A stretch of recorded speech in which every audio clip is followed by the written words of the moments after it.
hope you're all having a wonderful evening tonight, and welcome on in. So shout out to Red Joker for getting in first and playing the best seat in the house, but as always, a good evening to all of my guests tonight. To Red Joker, to Jack, and to Kasky, and to anyone else who's lurking out there tonight. I hope you're all having a wonderful evening and doing very, very well. It is bloody cold here today. We've officially entered cold weather, and I'm not happy about it because it's not even October yet. Like, why is it so cold? I don't like this. And on the plus side, I'm going to restrain myself from bitching too much about it because I've always said I prefer cold weather over hot weather. I'm still going to bitch about it though. I'm still going to complain. Good evening, Jokers. 88F here, I'll trade you. What is, hold on, I need to work out what this is. What is 88F? Unfortunately, being in England, we don't use fake measurements, so 31, that sounds reasonable actually, right now. I know if I was sitting here in that weather, I would be complaining, but that sounds positively reasonable by comparison. It's a shame. I mean, I will always complain about the weather regardless because I am British spect. It is mandatory that regardless of how the weather is, unless it was exactly perfect, we must complain about it. It's just how the rules work. Fake, is that what the F stands for? Exactly, that's what the F in Fahrenheit stands for. Exactly. Exactly. Whereas the C for Celsius stands for correct, because it is the correct way to measure temperature. I'll be honest, like, jokes aside, when it comes to, like, you know, metric versus imperial, Fahrenheit is the only one I don't understand. Like, you could say any number to me in Fahrenheit, I wouldn't have a clue what it is. If you give me a distance in, like, miles or inches or feet, like, I might not know it exactly correct. But, like, I've got a rough idea. Like, I know roughly how tall 6 feet is, give or take. But I couldn't tell you, like, any temperatures in Fahrenheit. It's just completely made up as far as I'm concerned. I think it's actually just America pulling a prank on the rest of the world. Does it, actually, that's a thought. Does anywhere else actually use Fahrenheit besides America? But it was between 6 foot and 5 hours, like 6 foot. True, actually. Very true. Fahrenheit makes no sense whatsoever. I remember reading a thing about Fahrenheit and Celsius a while ago, and when I say a while ago, I'm talking like a very, very long time ago. Like, I was a child at the time. And I remember hearing that apparently the reason why Fahrenheit's numbers are the way they are, it's something to do with the fact that the guy who devised the scale for it, I forget, I'm misremembering and forgetting most of this because this was a long time ago. Part of the scale was measured based on the temperature of the human body, but he based that measurement off of the temperature of, like, his armpit or something, rather than his mouth, so the temperature was a bit off. Something like that. I've probably gotten that tremendously wrong. Hey Zardon, hello! It's currently 82 degrees here in Florida. Gosh dang it, I've got to convert that one. 82 F to C. Is that a lot of difference, or? Oh, that's lovely, that's nice weather. 27 degrees Celsius, I would take that all day. Absolutely. Hope you're doing well though. I kind of like to use it both depending on where you are, even if it's dominantly metric. Fair. It's very Fahrenheit. Once you're used to it, it's easy to understand, but I don't know. Yeah, I'm sure it's what. You know what? Everything is Yu-Gi-Oh! Fahrenheit! Here's the hot take for the day. Fahrenheit is just the Yu-Gi-Oh! Of temperature gauges. That's how it works. It makes no sense to an outsider. It's completely incomprehensible. But once you understand it, it makes perfect sense and is just completely easy and trivial to use. There, that is the new sentence for the day. Fahrenheit is the Yu-Gi-Oh! Of temperatures. Hey, I'm doing well, hope you as well. Can now curse my co-workers. Exactly. Curse them all. Fahrenheit is the OCG or Celsius is the TCG. I think Celsius in this equation would have to be like... I feel like Celsius, I was going to say would be the magic, but I don't think that's even fair. I think Celsius would be like the Pokemon TCG of temperature gauges. Insofar as it's extremely easy to understand and completely, like, self-explanatory, but it's really fucking boring. Fahrenheit's the Yu-Gi-Oh! Temperatures would change its name to Unfahrenheit. Kelvin would be Masterdom. What would be Kelvin? What card game would be Kelvin? You know, like, actually, I feel like in that regard, maybe Yu-Gi-Oh! Would be better as Kelvin. in terms of just being wild extremes. I don't know. Digimon? I still haven't played the Digimon TCG. I really want to. I genuinely really want to play the Digimon TCG. But as far as I know, they're not actually planning on releasing the sim in PC. As far as I know, like, they did a beta for it. But as far as I've heard, they're only actually releasing it as a mobile game, which I get. But I'm not about to, like, you know, sink my teeth into another mobile game. Especially for a card game. Hey, now that's welcome in, welcome. And do your manual so that my Mastermind deck is always ready. See, I'd love to try, I would love to try the game. There's a lot of games I'd love to try that are just basically inaccessible to me by virtue of the fact that no one around here fucking plays them. Like, I've said this a million times, I'm gonna keep saying it because I'm gonna keep complaining, because complaining makes me feel better. So, yeah, the locals I used to go to, let's see, they've just stopped hosting Yu-Gi-Oh! Events, and they have hardly any events at all. Apparently they're going to be doing some Riftbound, the League of Legends TCG. I didn't even know that was a thing. Well, there you go, that's a thing that's coming out, I guess, because, you know, League of Legends definitely needs a card game, because they never had a card game before, and I can understand why you would want a card game, because, oh wait, they had a card game. They had Legends of Runeterra, and it fucking died. I'll be honest, I have no idea why it died. I played it for like a little bit, for like a week, maybe. I don't know, it didn't really seem that particularly exciting, so I guess I can understand why it died off. My problem I have with League of Legends, as a not the game of League of Legends, but the property of League of Legends, is the same problem I have with almost every other media I seem to engage with, which is the characters that I get obsessed over and really enjoy are not the ones that make the most money. They're not the ones that they get marketed to hell and back. I mean, let's use some examples from gacha games, shall we? Fate Grand Order. My favourite one in that one? Charles Babbage. How many figures has Charles Babbage had? As far as I know, 0. Unless that changed. No, I tell a lie, sorry.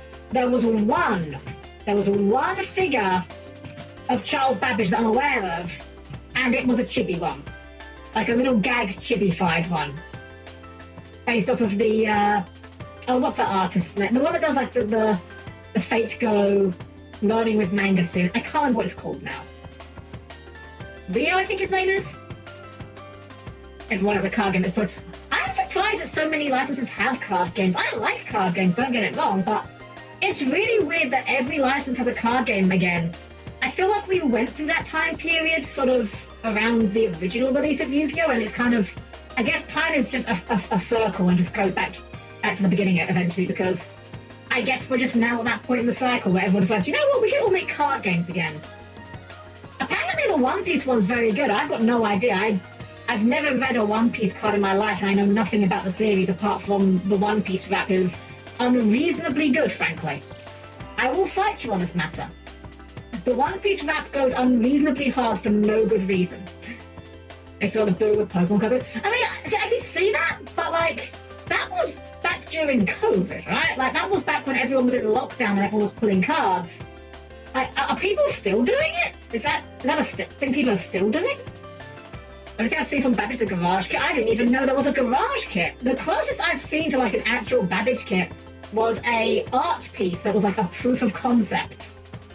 Not proof of concept, sorry. That's not even the word I'm looking for. It was just like a fan art piece, basically. I was like, what if they made like a model kit of it, you know? As far as I know, there was no kit based off of it, but alas. It's always the way, like, in every medium I get into, I always like the side characters, the obscure ones. Another great example, with Musume right now. Like, my favourite one in that is Mihono Bourbon, and while there's, like, a decent amount of stuff around her, she's, like, by far not, like, the most popular one at all. Like, you can find Bourbon stuff without looking too hard, absolutely, but she is by no means, like, the headliner, let's put it that way. But she's Pokemon keep releasing these special edition sets. Now, I'll be honest, as an outsider who hasn't bought a Pokemon card in several decades, it is wild to me the state that the Pokemon TCG is in, because, and again, I know I've said it before, but it will continue to astonish me. I know a lot of people that, you know, collect Pokemon cards, but I don't know a single person that plays the Pokemon TCG and says the Pokemon TCG is a really fun game to play. I mean, presumably it must be, right? Like, if it wasn't fun, people wouldn't bother playing it. But I've never heard anyone say, like, the best thing about the Pokemon TCG is how fun it is. The only thing I ever hear people talk about the TCG in terms of playing it is, oh, you should play the Pokemon TCG. It's so cheap. I mean, that's great and all, like, don't get me wrong. It's good that the good decks don't cost much, but is it fun? There's no point in the deck being cheap if the game itself isn't fun to play. Open is up there compared to the rest of your faces. That's true. She's probably one of the more, like, up there in terms of, like, popularity, I would say. It helped that she had a pretty, well, not a big role, but she had a decent role in the animated season 2. Ah, well. I'll be honest, I'm not really super looking forward to the new Pokemon game. It's a shame. I want to be more enthusiastic about Pokemon these days, but I'll be honest, Pokemon itself just makes it really hard. Like, Scarlet and Violet was, like, penis bad. And I say that as someone that actually didn't even have a bad time with that game. I enjoyed the game fine for what it was, but I can still look at it and objectively go, yeah, this game is not good. This game is not finished. How did they release it in this state? Could I always play the Pocket Mobile game? I can't. I tried to, actually. When it first came out, a lot of people I know got really into it. I downloaded it. My phone is not capable of running that game properly. It ran, but, like, run is a strong word in this context. It would run, but the frame rate would struggle constantly. Not really a good experience, and I'll be honest, I didn't really enjoy the collecting aspect. I'm like, well, I mean, opening these virtual packs is cool, I guess, but I don't know, they just don't really do anything for me, I guess. I like Pokemon overall as a franchise, but I don't know. Plug it into maybe your RAM will boost your phone. Unfortunately, I'm not compatible with my phone. I have tried that. Didn't work, unfortunately. I can charge it though, so I mean that's something, I guess. Good old USB, what can I say? Alrighty guys, I want to jump into the game. I have no idea how late we're going to be going tonight. I don't know how far we are in the game. Last time we had like some weird fuckery going on with the game putting some creepypasta type bullshit on us, which, don't get me wrong, I am here for. I was just not expecting it. I don't know if we're near the end of the game or not, so it might be that we only go a little bit tonight. Like, if we end up finishing the game early, we finish the game early. If we don't, we don't. I have no idea what to expect, frankly. We're, I think, about the same point we were... not the same point. I think we've played about as much time-wise as we did the first game where we finished it, so... I don't know, shrug. Let's find out together either way. So please keep your arms, legs, and other body parts clear of the closing doors, and I'll see you there in just a sec. Okay, well, so here we are, back on the title screen, and I need to remind myself of what we're going with the upgrades. If we finish early, we can just yap more. Yeah, exactly. If we finish early, we can just yap some more. Easy peasy. And so I just need to remind myself of what I was doing with my upgrades and my cogs. We got no money, so we had knockback. We lose less on death, which I definitely need. Store 2 chips per slot. Right, we have the walk back, extra resources, magnet resources, gain money when we collect low value resources, in addition to being able to sell them. We can stand in acid for a bit, and we don't get hurt by our own bombs. What does this one do? When the jet engine overheats, keep holding A to reduce your full speed. Ah. Sounds potentially useful. I mean, it's only one cog, we can try it out. Okay, so that's actually pretty good. That's pretty good air control, actually. And I'll tell you what that's going to be really good for. That's going to be, like, crazy for, like, extending the horizontal distance of our jump. Yeah, okay, that seems like a good upgrade, actually. Upgrade speed, exactly. Right, so what were we doing? We had to destroy some things. Yeah, so we destroyed a doomsday machine, only to find there were actually 3 more. West Temple, Yarrow, and East Temple. Well, let's go to the West Temple first. We never actually went back there. That was like the very start of the game.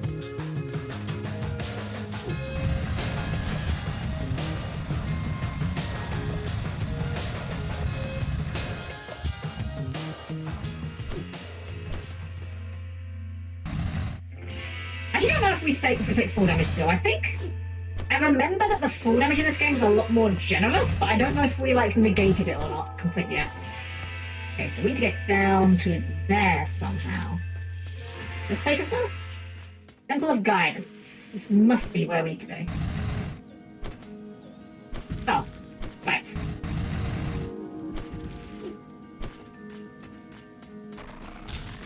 That was that one. And what was the... That was the hook shot, okay. The Fern. What do you got to say, Fern? Or Fen? Hey, look, it's the remains of my old totem. It was like ages ago since we first met here, huh? Been like at least a week, it feels like. Crazy. Yeah, I can't say I miss being stuck in there. I think it was fun and all, but it was mostly just sitting around on my own. It's breakable. It is. But that is not.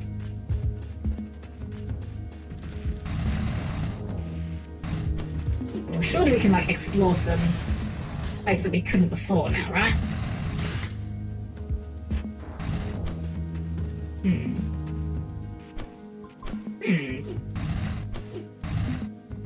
How do we get through this door? Unless we... I mean, we had to go through there to get in here, unless this is not where we go back. Curious. Wait. There we go. Who needs doors? We'll let go and make our own doors. What's the dash again? Oh, whoops. X was dash, okay. Right, I don't think we had to pick us a tool the last time we were here.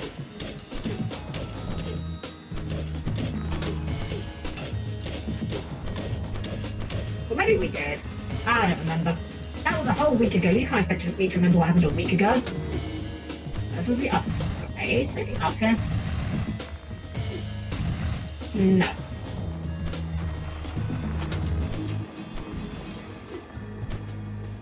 Oh, right, that was when we got the dash upgrade, because we needed that to dash to the door.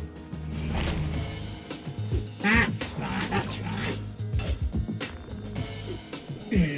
Doesn't look like we can go down here, though.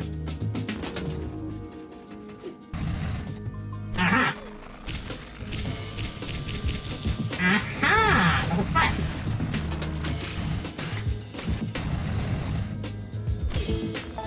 Lower temple shaft. Got it. Alright, so this is going to be all new stuff here then.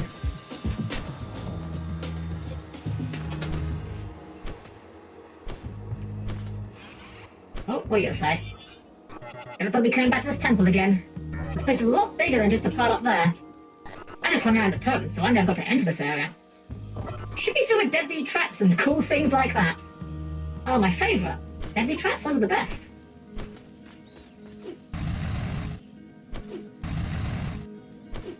There's the door they want us to go in. How do we get in? The bottom, maybe? Aha, door. And more gems, and we are running out of light. Let's grab some gems to bring back with us, at least. Ah. Oh, okay, that was easier than I was expecting. You know what's good? We'll just, see if we can't get a light refill in there. Little, what's the word? Like caves? I think they call them caves in this. The little sub-dungeons often seem to have light refills and stuff, so... Oh. Understood. You know what? Since we are right here, though, we might as well just, you know, empty out and refill.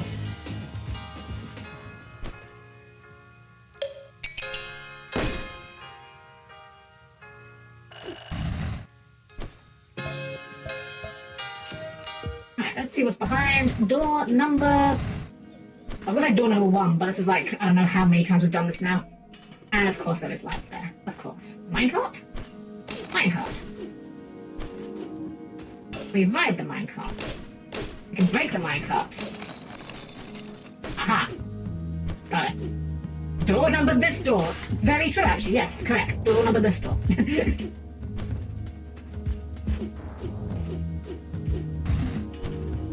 Alright, so I'm assuming we got more minecart puzzles then. Yes. Ah! Okay, we're gonna do it the other way. This is basically the classic ice puzzle when you think about it. It's funny how, like, a lot of games have, like, ice puzzles, and it's always the same puzzle. You know that classic one where it's just you pick a direction and you can't stop moving until you hit a wall? It's a perfectly logical type of puzzle to have as a puzzle for, like, an ice environment. It's just funny how many games settled on the exact same puzzle. Ah, that's not gonna work, is it? Yeah, it's now stuck there.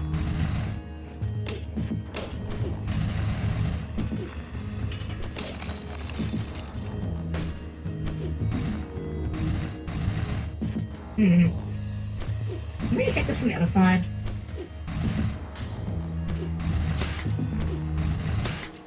No.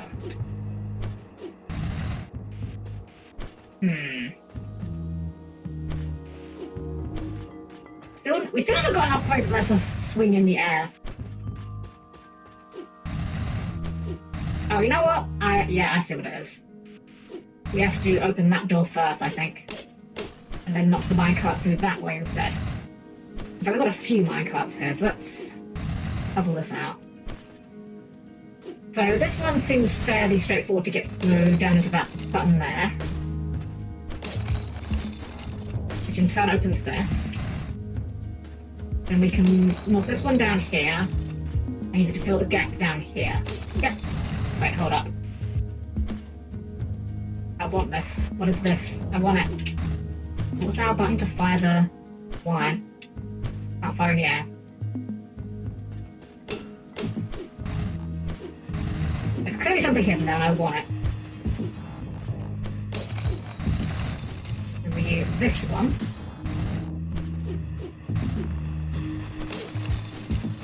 That happens a lot since ice stages seem to be developed later.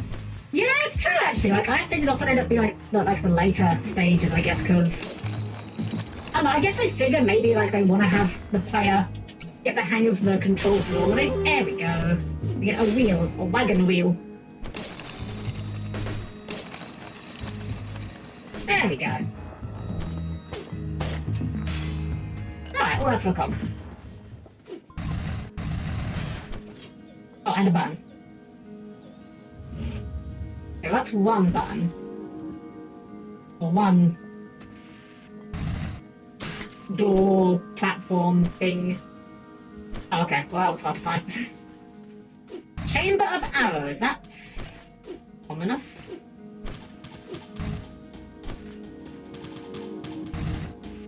Understood. Chamber of Arrows it is. Ow.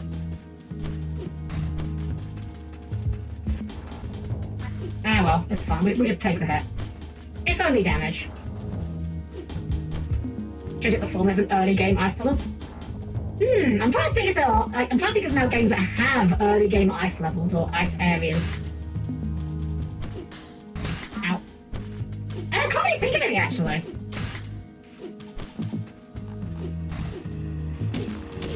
It's weird because, like, in theory, you would think that like fire would be more dangerous, but I guess for platformers, fire just is functionally the same as bottomless pit.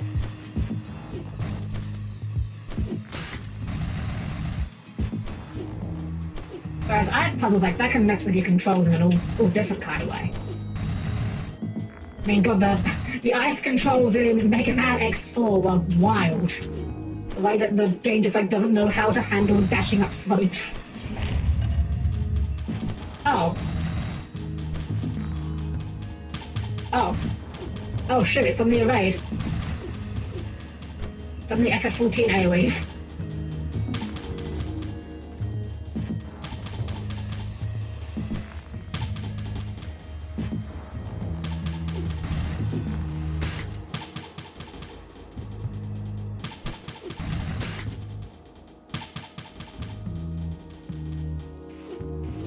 made it. We didn't die to the AoEs. That's the 10 years of FF14 raiding experience right there. That's not even true. I only raided for like 4 years, 5 years, something like that. And even then it was kind of off and on.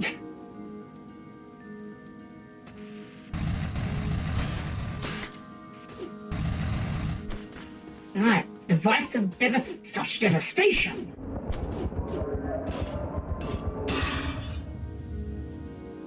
It actually felt oddly satisfying. Now we're talking. Did you feel that, Finn? Maybe? I don't know. Felt like a tremor. Let's just go and trash the other devices. I do appreciate that Fen is just a constant source of just encouraging us to destroy things. It's actually, like, rather refreshing to have the companion character be the force of chaos. We actually missed some things in the caves. I'm not worried. So one of them was in this green area. I think that's the closest we can go to.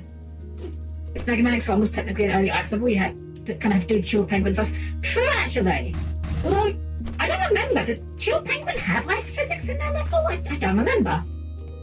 It was only like 3 weeks ago and I've already forgotten.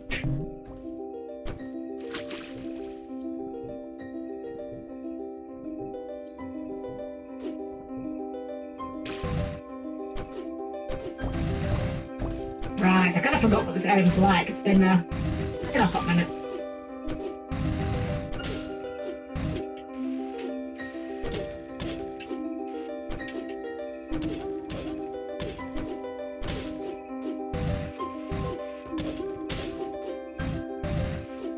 I'm gonna lie, those regrowing floors bug me.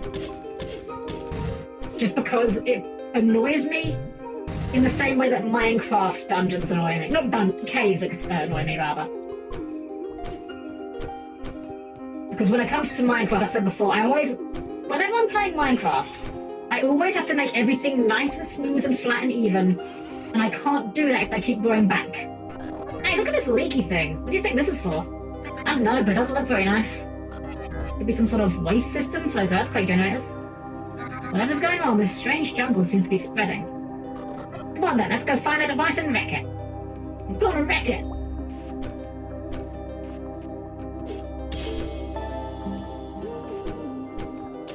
Ooh.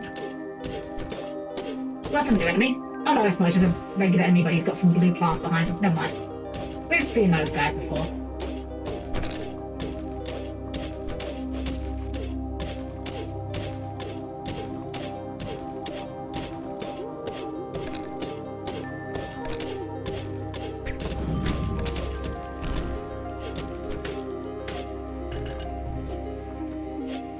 Wreck-It Ralph was a rare instance where I actually went to go to see what I wanted to see it in cinemas when it first came out.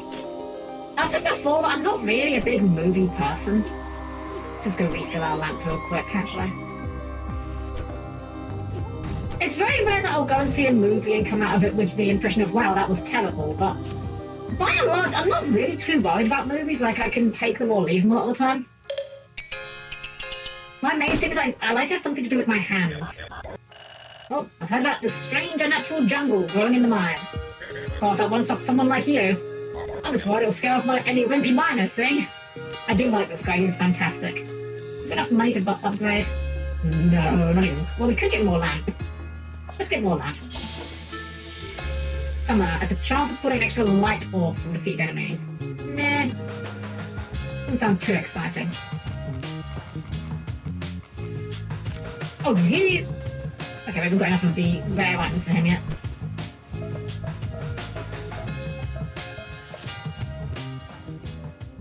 Yeah, I wanted to see Wreck-It Ralph when it was, like, first coming out, because of course I did. I'm a giant nerd. It's the video game movie. Of course I wanted to see it. Weirdly enough, though, for whatever reason, Wreck-It Ralph, there was like a 3-month gap, maybe even longer, I forget, between the US and the UK release, and I have no idea why. As far as I know, I don't think they changed any of the jokes or anything. So I don't know if it's like a localization thing they had to change or what. I don't know, it's just bizarre.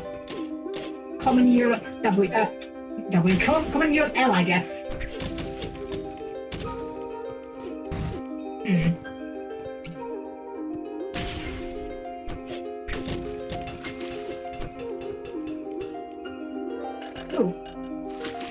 Thank you. And then we can just, can we do this? Yeah, we can, get one of them, and then one of that, there we go. All that for like $6.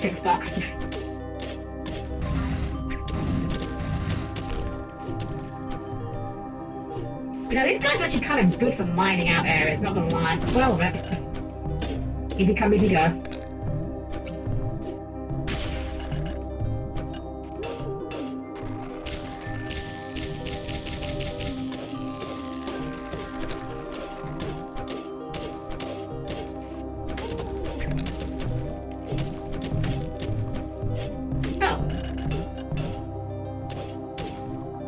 In the cave. Swim, swam, sway.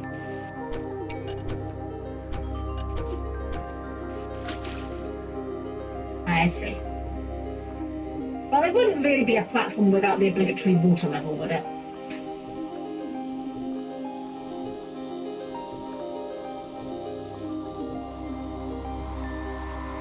Honestly, I'm just impressed that she's able to swim.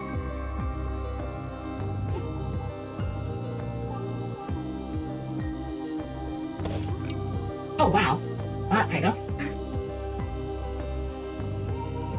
I like the bioluminescent plants, they're very pretty.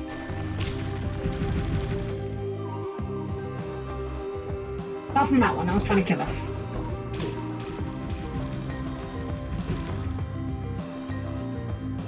We hit you. Ow. Right, we can't swing while in the air, and I guess swimming is kind of in the air. It's air adjacent.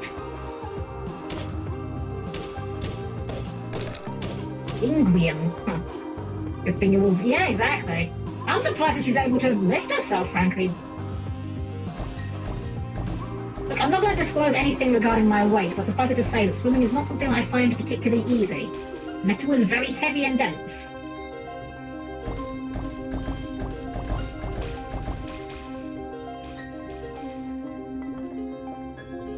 Actually, come to think of it, I haven't actually been swimming in forever. I hope I still can, because, like, the last time I went swimming was definitely before I got this body, so... I might want some investigation, actually.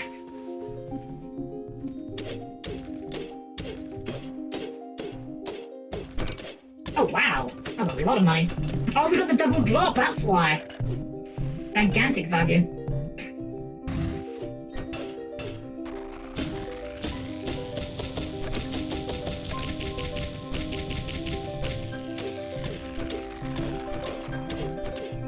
Interrupt those guys on the mushroom there. They look like they're having a good time. I might have robbed them of it. They're not hurting anyone.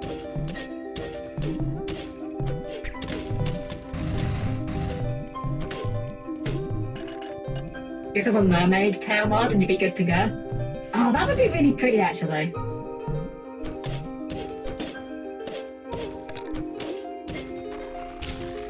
And mermaids are one of those aesthetics that I never really used to really pay much attention to, but I've seen a couple of really nice ones fairly recently, and it's kind of been like, oh, that's really nice, I wouldn't mind that. Ow. Okay. Wait, there's a gem here. Oh, and a pipe there.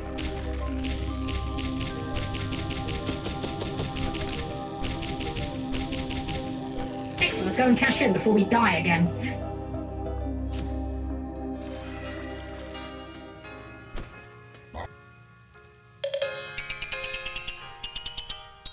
That's a bit better. I think we're still too poor to afford anything. Let's check. We get more armor, more water, further pressure bombs, better that, better jet. Yeah, I think we're good. I think we'll just save our money for now. I have to say, the faster travel is far, far nicer than the first game.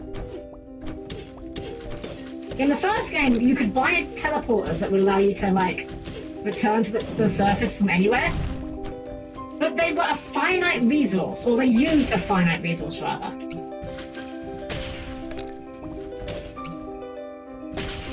Which made me really feel bad about using them.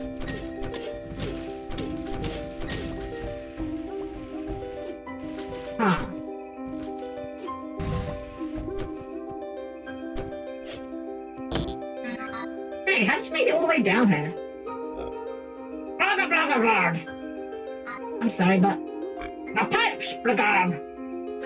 It's not really safe down here. You should try to find a better place to hang around. Alright. He is friend-shaped. I would protect him. Well said, going. Good talk, honestly.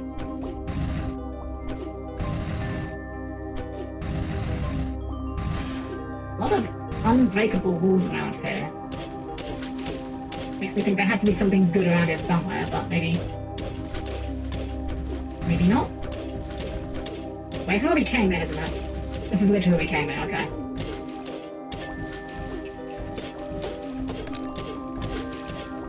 Zoinkonium, zoinkskop! How do we go? There. We need water, and that's acid. We're not. I was gonna say we're not acid bots, we're steam bots, but like. Okay, I was bad in science. Back in school. You can boil acid, right? Like you could turn acid into steam. There's no reason you couldn't, right? I'm not crazy about that.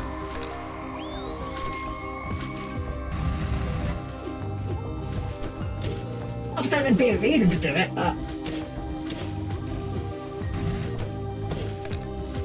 you can boil anything? Huh. Yeah, so I guess you could.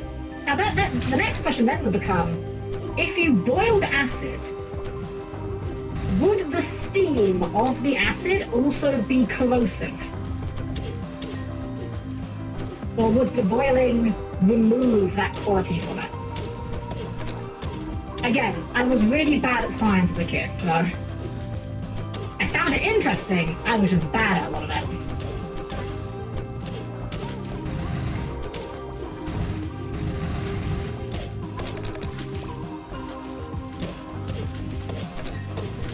A lot of zoinkonium. Oh. Well, shoot, I guess we'll just cash that in right away then. It really should have its boiling point. I know there are some that you can't though. Like, I believe wood, right? You can't liquefy and boil wood because it just ignites before it reaches that point.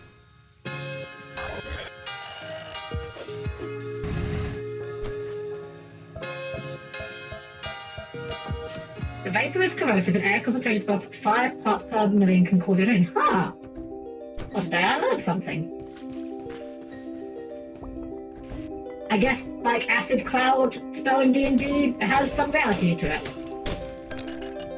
Or was it stinking fog? There's like a bunch of D&D spells that are just various forms of nasty clouds. They had Scooby the Mystery Gang running around during a Halloween Horror Nights trying to catch the ghost clown who was actually a man in a mask running around hiding. Oh, that's great. I love that. Scooby is one of those series. I don't remember anything specific about it, but I am still very nostalgic for it.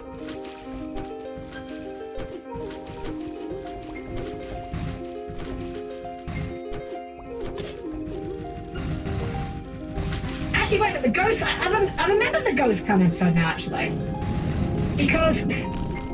I remember the Ghost Clown episode because the internet is extremely normal about that episode. Extremely normal.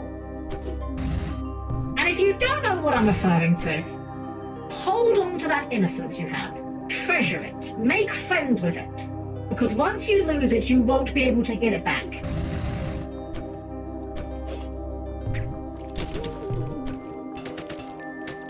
Okay, that was kind of cool.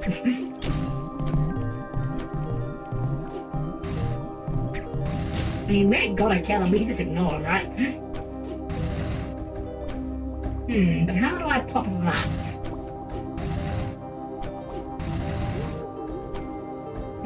Like this. That falls. And then from there we can pop that. That's all we refill our water while we're here. I don't know, I don't think I want to know. It's not that. It's not that sussy. All I'll say is this. Some people find hypnosis very fascinating. That's all I'll say on the matter. Not my thing, but you know, more power to you.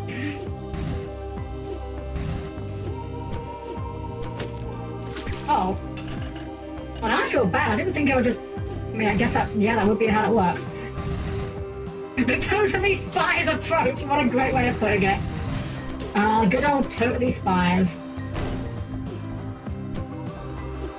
What you're saying is hypnosis is the best Yu-Gi-Oh card. I mean, I'm sure some people would definitely find that case.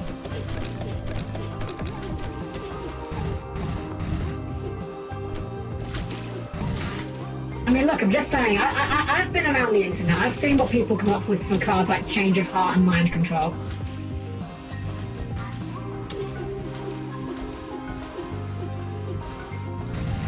Oh, right. I was getting thrown off though. I didn't quite put together that those blocks were damaging me on contact until it was too late. That's fine. It was only my friend Matt Army. It's so funny that Pokemon have, like, once again created a Pokemon whose identity... Let's say created a Pokemon, I mean, the Pokemon was already around, but... It's very funny that Pokemon have kind of leaned into another Pokemon whose entire identity is mind control like that. Did they learn nothing from the Hypno copy-pasters? I mean, of course they didn't. You heard what they did with frickin' Typhlosion. It's sort of doing it for a while. Yeah, it's... Pokemon is weird. I still don't know who Pokemon is for sometimes. Like, I could definitely understand Pokemon doing, like, the whole, you know, getting crap past the radar, you know? The jokes for the adults to enjoy while the kids are watching the show kind of thing. And yet, they seem to be really shy away from those sometimes. It's bizarre. I don't know what to make of it.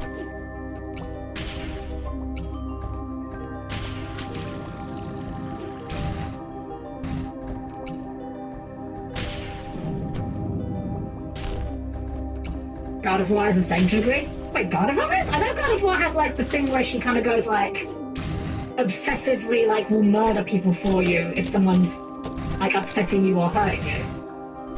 I didn't know she did mind control as well. I mean, I guess technically speaking, any Pokemon that's got, like, psychic powers could do mind control, right? It's not like it's a specific move. You know, I'm actually surprised that isn't a specific move. Like, think about it. It would make perfect sense to have a move that was like, for double battles only, you target an opponent and it makes the opponent attack their ally with whatever move they had queued up. I don't know, it just seems like a very obvious kind of move to include. Especially considering that Pokemon only seems to be interested in making doubles like the official format.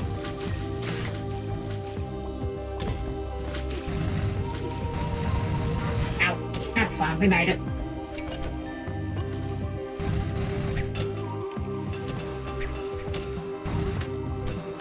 Got all these snails.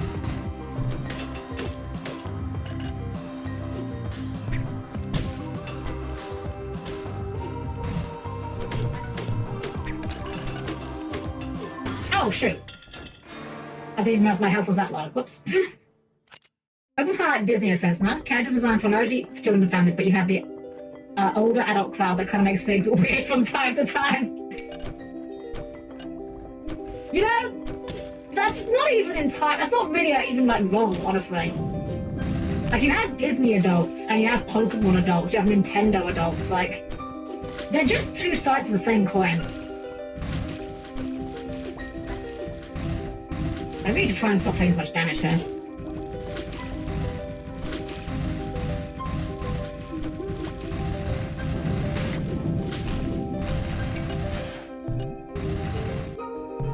Meanwhile, are these Digimon? Digimon knows what it's about. Digimon's like, yeah, we're gonna have, like, a dinosaur that shoots, like, actual nuclear missiles out of its boobs. And then we're just gonna have, like, just like an angel with, like, huge tits. And that's our collectible monsters. Have fun, kids.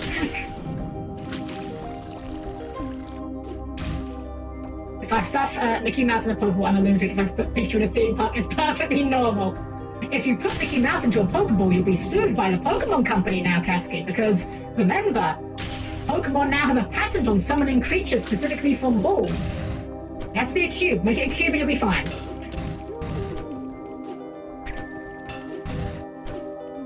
Come think of it, doesn't that also kind of like hit a lot of gachas in a way?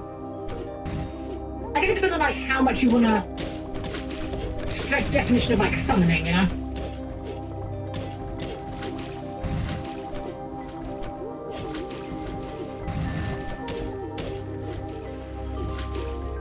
No, I refuse to acknowledge cute for just like, oh gosh, I've never played that game, but I always wanted to. I kind of went through this this little phase in university of getting like really into a lot of not retro consoles, like they weren't retro at the time, but like older consoles.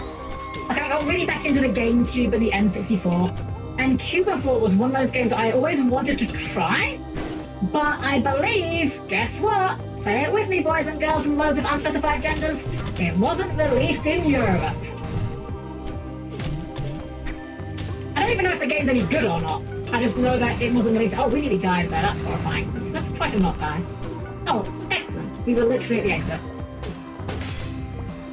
Everyone just says, "Fuck it." If you were there and you were there and you are just a fan of this thing, also a big cute monster turned to animate bootleg. I mean, honestly, yeah, real. That should be the natural pipeline for all collectible monsters. I think.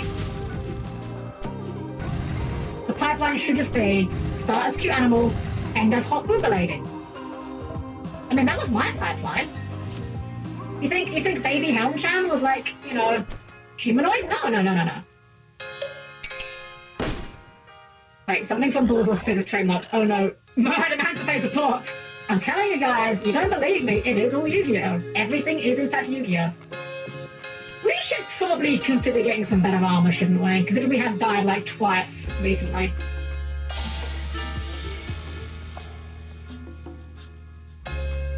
Let's also get some more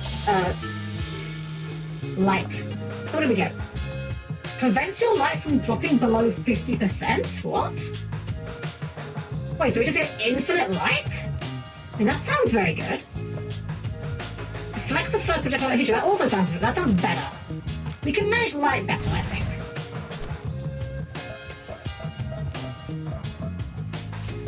What is it about Europe and their hatred of voracious cubes? Europe hates lots of things. The list of games that have not been released in Europe is vast and also extremely arbitrary. I've said this one 1 billion times, but it will... What the heck? Oh, okay. Okay, that does not count as projectile, got it. Yeah, this is by far the weirdest game that didn't get localized. Xenosaga. Which is actually not true. Xenosaga did get localized. If you're unfamiliar, Xenosaga is a 3-part trilogy, JRPG, very sci-fi. Even if you've never played it, you're probably tangentially aware of it because Cosmos exists. And if you're here, then you clearly like Robot Girls, so you probably know who Cosmos is. Anyways, it's a 3-part trilogy, and they localized it in Europe, but only the 2nd part. I couldn't tell you why they decided that was a good decision. Oh, it bounced it. Oh. Okay, we still won't. Popping it. Hello? Can't break that wall, can we? Let me get some plants. Curious. I know Cosmos are right. B2 was the best looking or something. I don't even remember which one was which. Because I never played the game. I am more familiar with Cosmos through her appearance in Soul Calibur 3 than I am in her own game.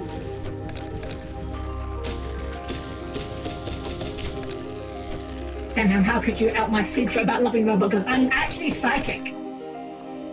You would think that I was a machine, but actually I'm psychic. You can e-tele me from deck.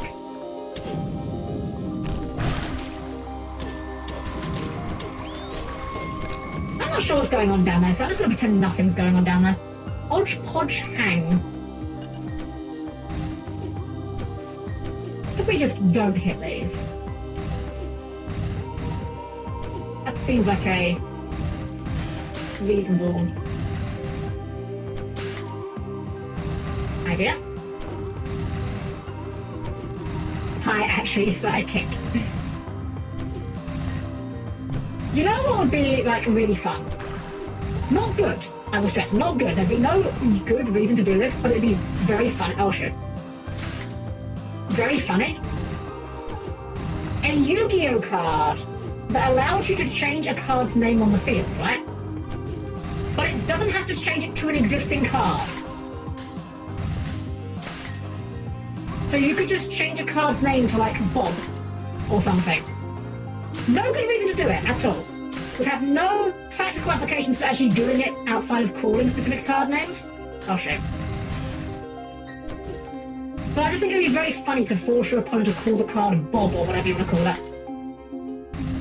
Then again, we kind of already have, we could do the, what's the word, we've already got the Cupsy cards, the Yummy cards rather, which some people cringe enough at voicing the name of. Is that New Xyz, one in Mars, which changes it to Unknown? Right, that's the Heraldic one, right?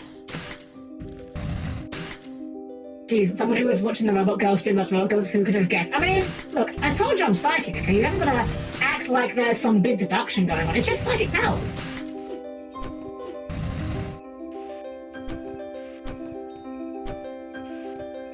You're describing Heraldic Beast. What? There's nothing good for them? Oh, shit. There we go. What for a cog?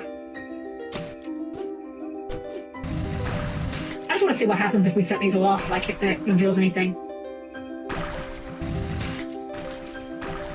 No, I think they just kind of take their time to explode. Oh wait, no it does! Ah. Oh, it's just the way back, isn't it? Okay.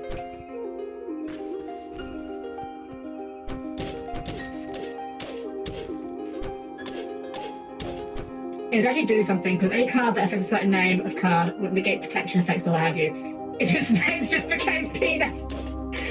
Fine, we can inflict upon the Blue Eyes players what Harpies have to deal with on a daily basis. Imagine getting hit by Imperm and suddenly none of your support cards work.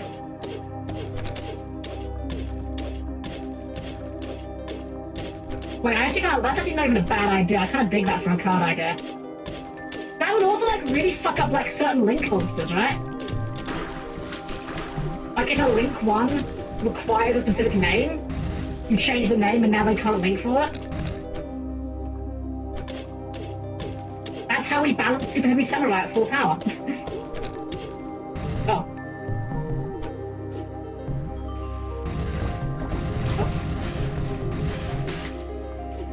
This has to be worth it. This has to be worth it. They wouldn't make it this hard to get if it wasn't worth it.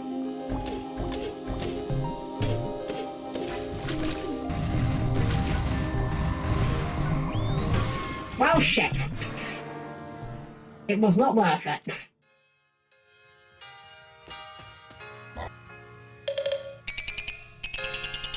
Maybe we should have bought the more health upgrades. Maybe I need it.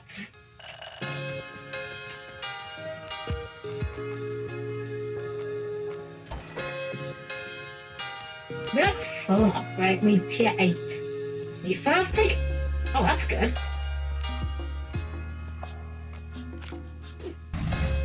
That's like better undershirt. Down. Oh, we went down a ways. Oh, Input's with Input, right? Input is the name of my bat.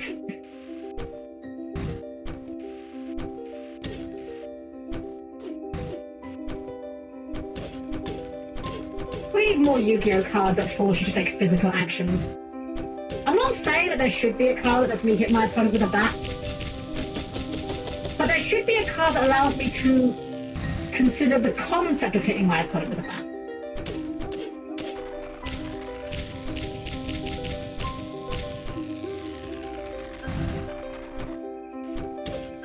It's like Yu-Gi-Oh friendship, you know?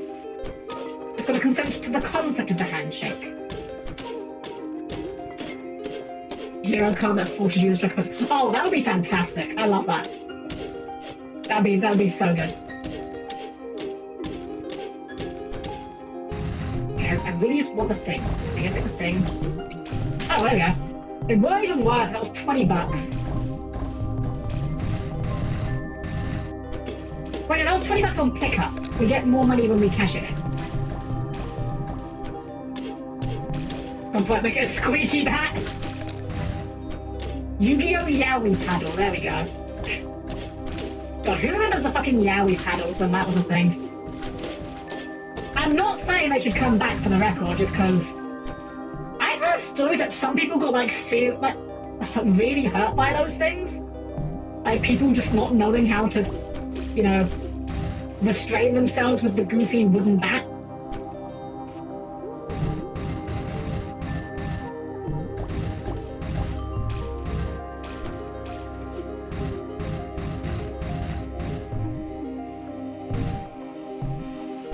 I'm amazed we didn't hit at least one of those spikes.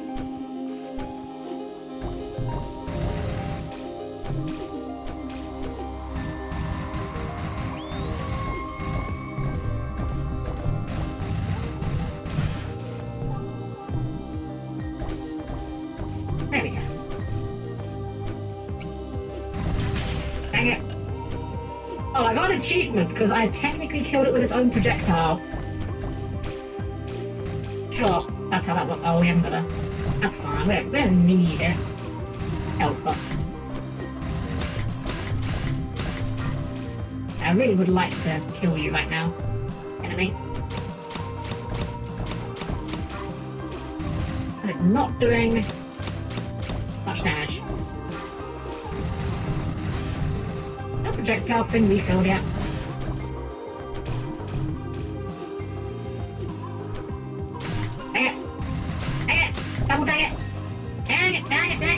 There we go. Me thinking Cosmo Squeaky Bat. Meanwhile, first Western goes to his Yowie paddle. Look, I've said it before and I'll say it again. I have to conduct myself with a certain degree of decorum while I'm streaming and while I'm on the job. But I've got a filthy search history as well. I might not be as vocal about it as some streamers, but I've got some things that I'm not proud of having in my search history. Absolutely.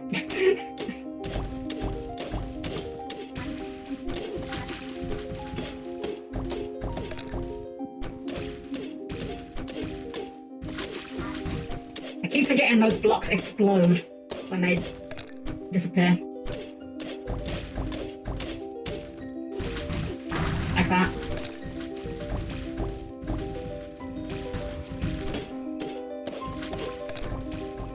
Oh! Dang it! Didn't even see it was there.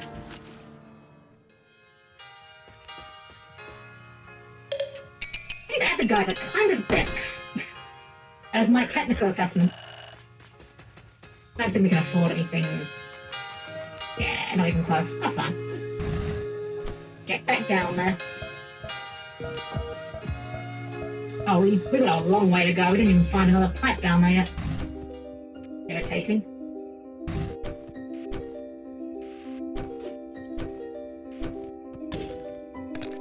Oh, okay, just random bit of gold, sure. Why not?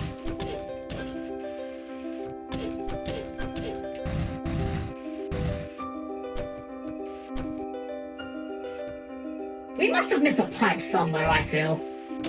I just feel like we've gone down so far without finding a pipe that there must be one around here we just not found yet. Oh, right, they bounce. I'm gonna wait up here for a moment, let that do its thing.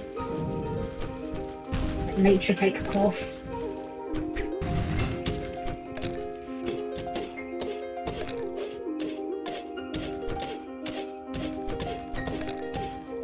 Ask Mario for directions. But I don't have the enclosed instruction book. Because games don't come with instruction books anymore. Man, I miss game instruction books. Like, that was like the best part of getting a new game. Was like reading it on the drive back home, you know?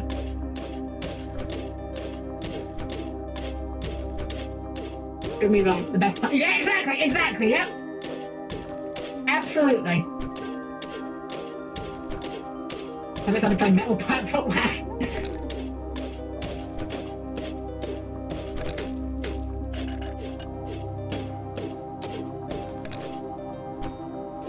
Oh, there's the pipe. I knew we're down. I knew that'd be one nearby.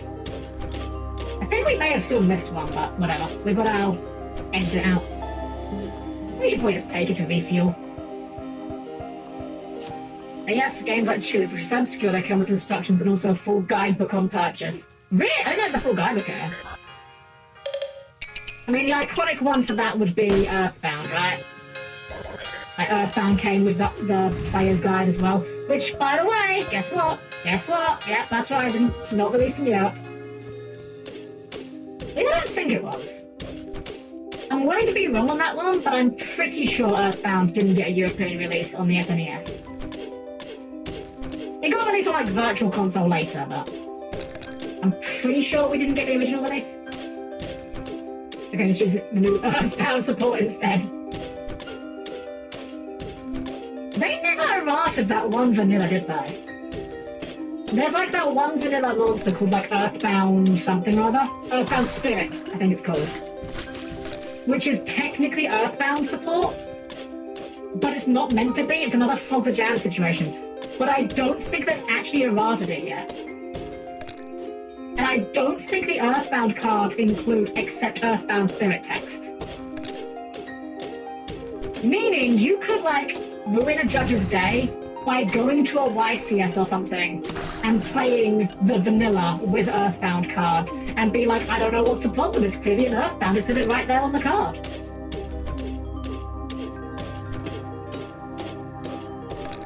I think we should bully Konami into reprinting more cards. Did you ever get Nintendo Power or the magazine? I don't believe we got Nintendo Power. We did used to have a magazine that was, and this is a really creative name, I'm going to be honest, I don't know how they came up with it, called the Official Nintendo Magazine.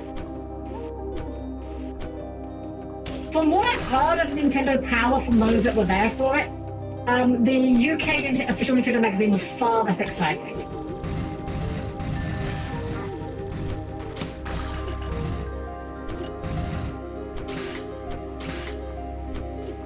So great on the game manuals and guides into this true sport of classic part of gaming. Very true, actually. The funny thing is, I never even bought guides. I think I owned no, I was gonna say exactly one. No, there was two, actually. I owned two game guides, one of which was pointless even conceptually, and one of which I didn't even need. I had the guide for Final Fantasy XI. And if you don't realise why that's a stupid idea conceptually, allow me to be the first to inform you that Final Fantasy XI was an MMORPG. As such, any guidebook for it would be out of date within a matter of days. I had that book for a long ass time though. The other one that I had that I didn't even need, and I say I didn't need it, there was a hidden path there, I want to see if I can figure that out. The one that I didn't need, yeah, how do we get up there? Was, weird. It was, Borderlands. The first Borderlands game. I had the guide for that one. And literally, the only reason why I had that one was because I liked the artwork. That was it. Like, I had no use for it. I'd finished the game. In fact, I think there may even have been a chance that Borderlands 2 was out by then. And I'd probably finish that as well. My favourite magazine was a generic one called Tips and Tricks, largely because for a long time it ran the best fan submitted to Armored Core builds.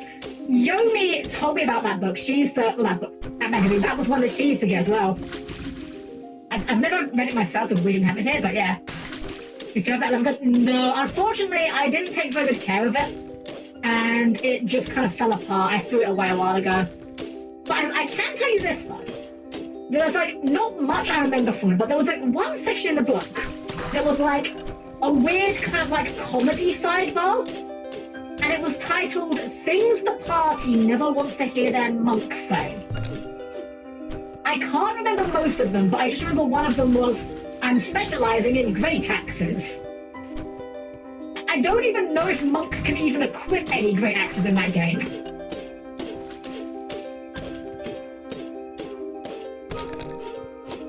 But like, even as a wee helmet that didn't know anything about the game, didn't even know what a tank was at the time, I was like, wait, that sounds dumb. Why would you use great axes if you're playing a monk? They're the punchy guys, that's what they do.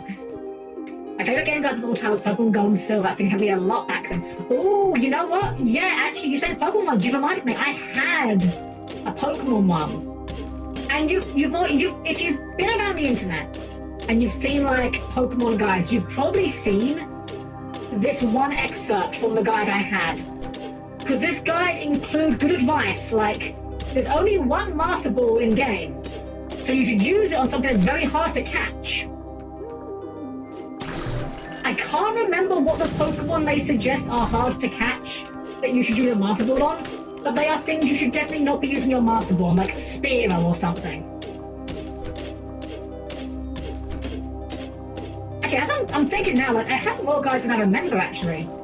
I had one for Oracle of Seasons and Oracle of Ages. I think I got given that as a birthday gift. And that one I did kind of need, actually. Oracle of Ages was like, for a small child who's not very smart, it was kind of hard to figure out some of the puzzles in.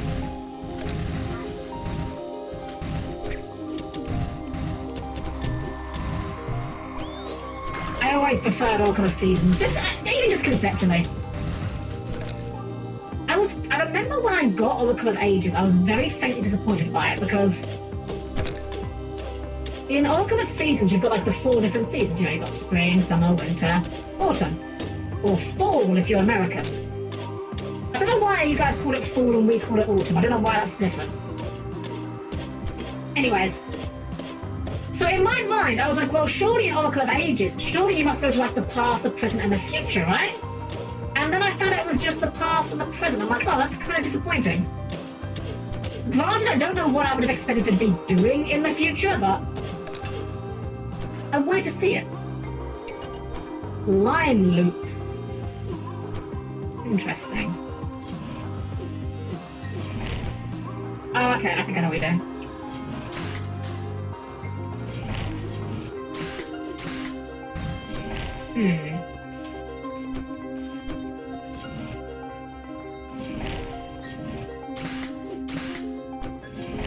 I'm definitely not fast enough for that.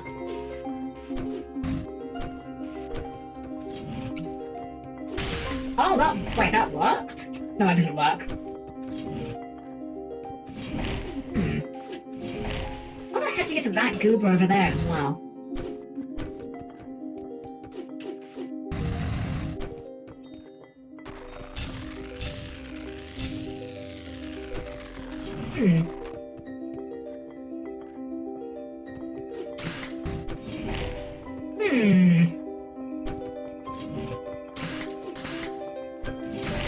I think that might be it.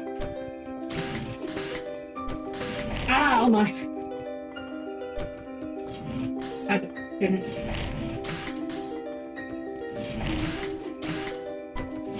Oh, I think we might be lacking something.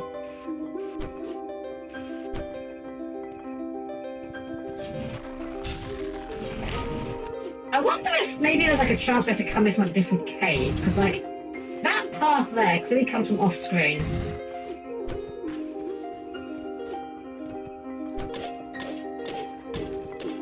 I mean, the caves are just upgrades anyway. Not that big of a deal.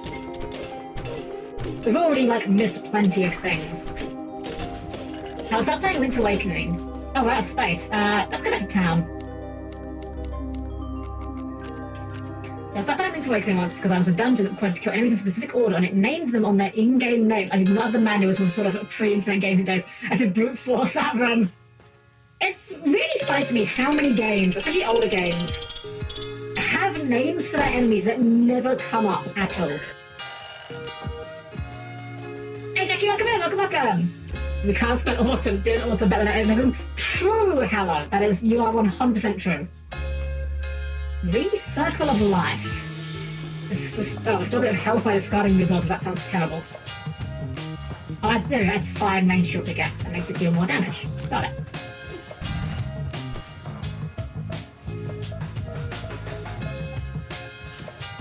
Oh, we got a ways to go down.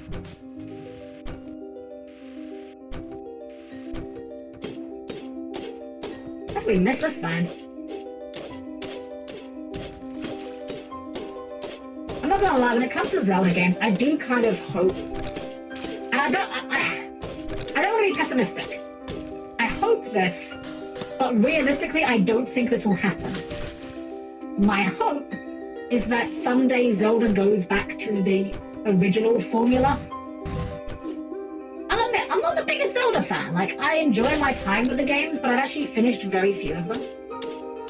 But I liked the original Zelda formula way more than I like whatever the fuck they're doing with the new stuff.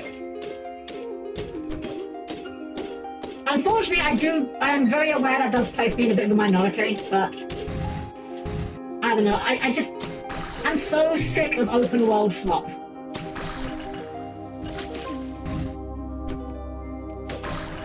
Like, look at this game. This game ain't open world. It could easily have been open world. But they're like, no, you know what? We'll have, like, tightly crafted areas instead because, hey, it's almost like having a design experience is better than one that just says, go at it, I guess.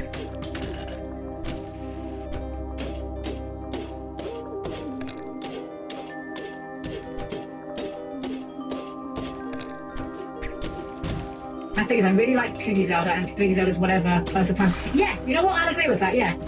Like, Ocarina of Time, Majora's Mask, like, they're fine.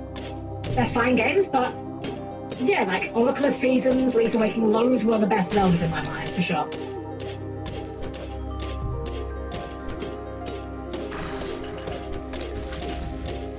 I think it was Ego Raptor did a video about it years and years ago, talking about how, like, Z-targeting and the change in focus to having more, like, you know, in-depth combat just slowed the game down a bit.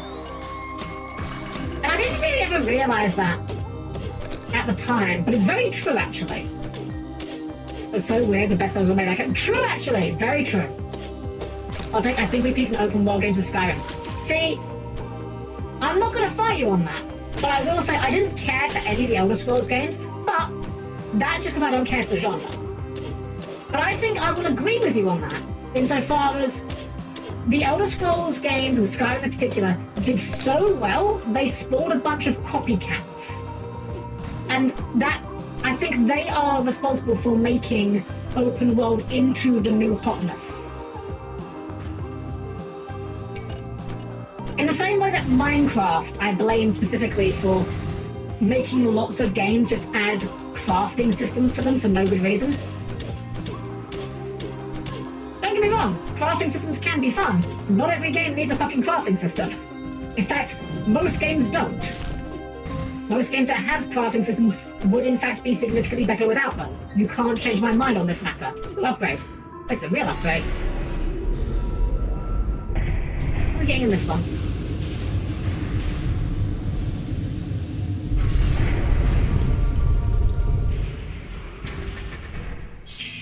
Ramjet Vigor? That sounds like an Una name. I think that machine just turned my jet engine into a weapon. Sweet, let's go scorch some of this mutated plant life then. Hopefully it'll be effective on dirt too. Is he buried down here? Ah, so we... Right, so we can just ram. Neat. Got your right, it's probably GTA or whatever, Cyberpunk is probably my favourite open world. I played a bit of Cyberpunk. Well, not even a bit, I finished Cyberpunk. I enjoyed Cyberpunk for what it was. I will stand by my thought though. Like, I enjoyed Cyberpunk, but at least in my opinion, I think it would actually have been better not as an open world game. Just because, now, this is definitely an issue with how I played the game, and how I played the game is definitely not, like, the correct way to play the game by any means. I didn't do much side content in that game, and I don't often do a lot of side content in games, and this is a game that I'm super into. Like, if you give me a game that I'm really into, I will play that game, like, 100%. But because I didn't do much of the side content, a lot of Cyberpunk, I found myself spending a lot of time just driving to places. And, like, the driving was perfectly functional and fine. It wasn't bad, it didn't control poorly, but it wasn't particularly interesting. Like, most of the time in that game, I'm just doing my best to drive legally so I can get to my next destination without being hassled, you know? From the way that I played that game, I would much rather the game instead have had, like, no open world and just have levels where you go to the next job, you know? Kind of like Mirror's Edge. The original Mirror's Edge. Not the bad one. The side quest game. I've been told that. And I'm fully aware the way I played it is probably not the best way to play it by any means. Yippee-ki-yay. That's a big upgrade. Oh, one extra slot for... Oh, for each. Oh, that's a huge one, yeah.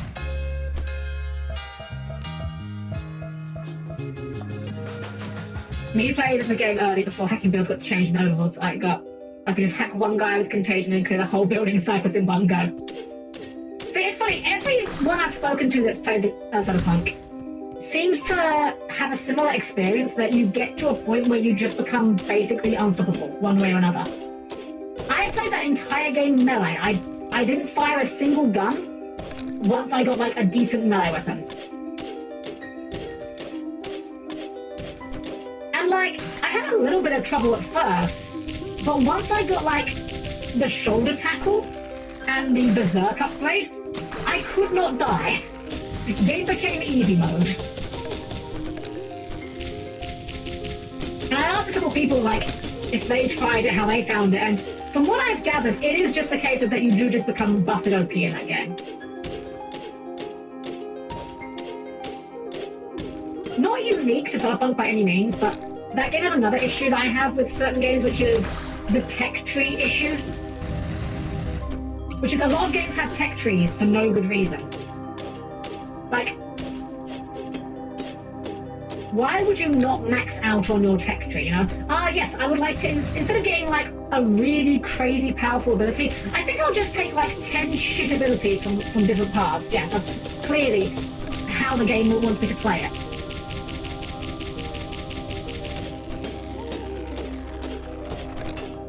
One of my playthroughs was as a corpo V, only punch people, something aggressive negotiations. Once I got the high and gorilla arms, I just wanted everyone had absurd HP. That was exactly me. That was exactly me. I was playing corpo V, I had gorilla arms, and I was just punching people and throwing them at each other. And the best part was, once you killed a guy, it started this fantastic death spiral, because you could then pick up that guy's corpse, or pick him up before you kill him, you know, either works, and throw him at someone else. That guy would then die, and now you have another guy to throw at people. So I guess in a way I was kind of doing a ranged build, but it's not really quite what most people think of when they hear ranged build. The absurd build, oh man, Puffin Forest, that's a name I haven't heard in a while. You should love his stuff. Tech tree as in like hacking lobby? No, like skill trees. Like, lots of games love doing skill trees, but it's often like the illusion of choice. Like, you know, to use another example, World of Warcraft has like, well, actually, I said has like, I might be wrong, I haven't played World of Warcraft in forever. I played during the launch of Wrath, so that's how long ago that was. But back when I was playing World of Warcraft, my brief stint with it, you had ability trees. There was like 3 ability trees for each class. But the thing is that there wasn't really like a good way. Sorry, words. The thing with it was, there wasn't really like a real freedom. Like, many abilities were just flat out better than others. And the problem with any kind of ability tree game is, eventually it will be solved. Eventually you get to the point where people will work out, okay, this is the best way of playing the game, this is the best way to optimize your numbers, and at that point, like, what's the point of having the tech tree? Or the ability tree, or whatever you want to call it, skill tree? You know. Because it's like, it will be solved. And at that point, the only reason to not do the best thing that you can be doing is to deliberately go out of your way to not do it. I mean, to be fair, most games have an optimal strategy of some sort. It might just be that the way to get to it is obnoxious, or it might just be that it's so minimal it's not worth bothering with. But skill trees seem like one of the most obvious examples of those whenever I see them. That's why I prefer to play games blind, otherwise in a game people decide to hook up and min-max at the slicing commands. Yeah, I think for some games that's definitely the best way of doing it, for sure. I think one of the worst examples of, not even tech trees, but stat points, was in early Final Fantasy XIV. You would get bonus ability points to spend on your attributes. But the problem is that in that game, every class only cares about exactly one attribute. If you are a melee DPS or a tank, you care about strength. Unless you are a rogue, in which case you care about dexterity. If you are a caster DPS, you care about intelligence. And if you are a healer, you care about mind. And that was it.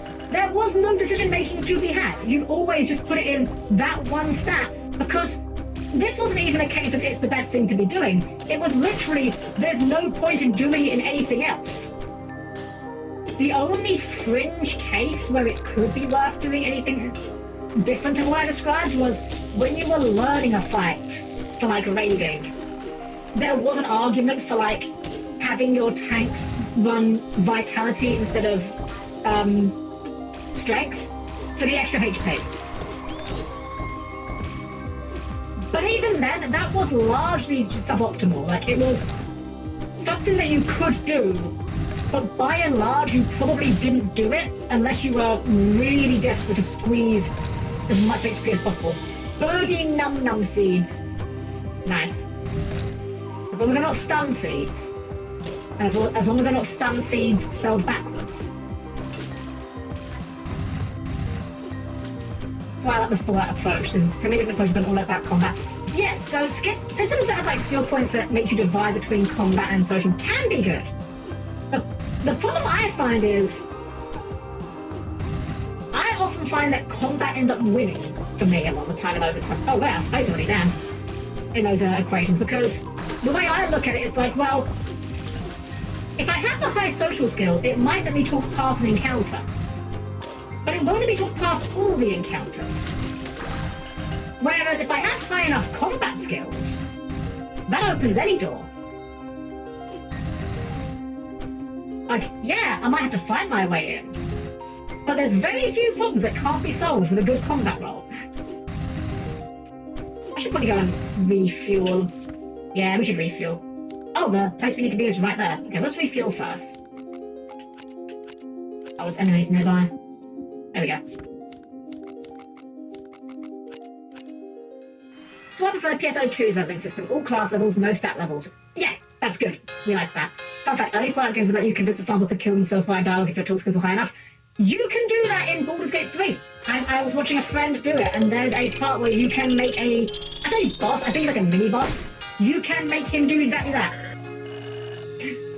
I don't know if the game gives you the options to handle it by going full charisma. I've yet to find a game that lets you do everything with that as a thing. Oh, we're like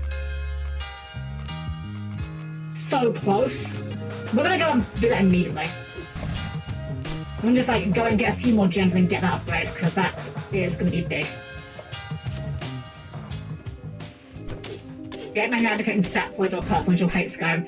Yeah, it's a weird thing for me. I don't like when a game, and this is a very me issue, absolutely. I don't particularly like when I have to allocate resources between combat and non-combat.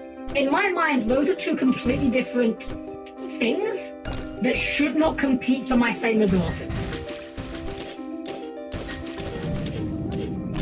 Like, if I want to be good at persuasion checks or deception checks, I don't generally like it when that comes at the cost of not raising my combat stats. It's not a deal breaker by any means. Like, I've played games that do that and enjoyed them. I mean, heck, on Wednesday we're playing Cyberpunk and that game does the same thing. It's not a deal breaker, but give me the choice. I vastly prefer to keep the two separate, just because I don't like that feeling of you will be good at combat or good at talking, because, well, combat is something that's, if your game has combat in it, it's gonna happen at some point. Everyone's gonna have to take part in combat. And it feels bad to know that you knowingly made yourself worse at combat to make yourself better at things that come up occasionally. That's how I think about it. It's kind of it's the consistency issue. In any game, I always value consistency over spikes. I will take a weapon that does 5 damage every time over a weapon that sometimes does 10 and sometimes does 2. Even if the 10 is more common. Because I just value consistency. I prefer not being surprised by the results.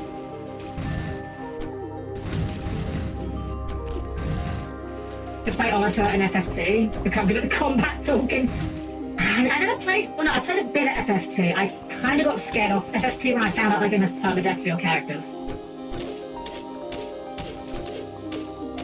That's one of those kryptonite things for me. Where did it go to get down here? I'll break this.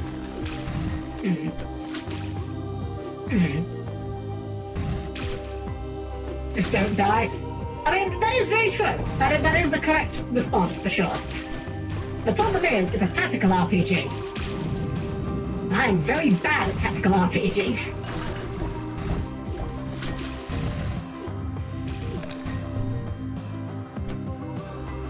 Heck, I really enjoyed the game, but I was terrible at it.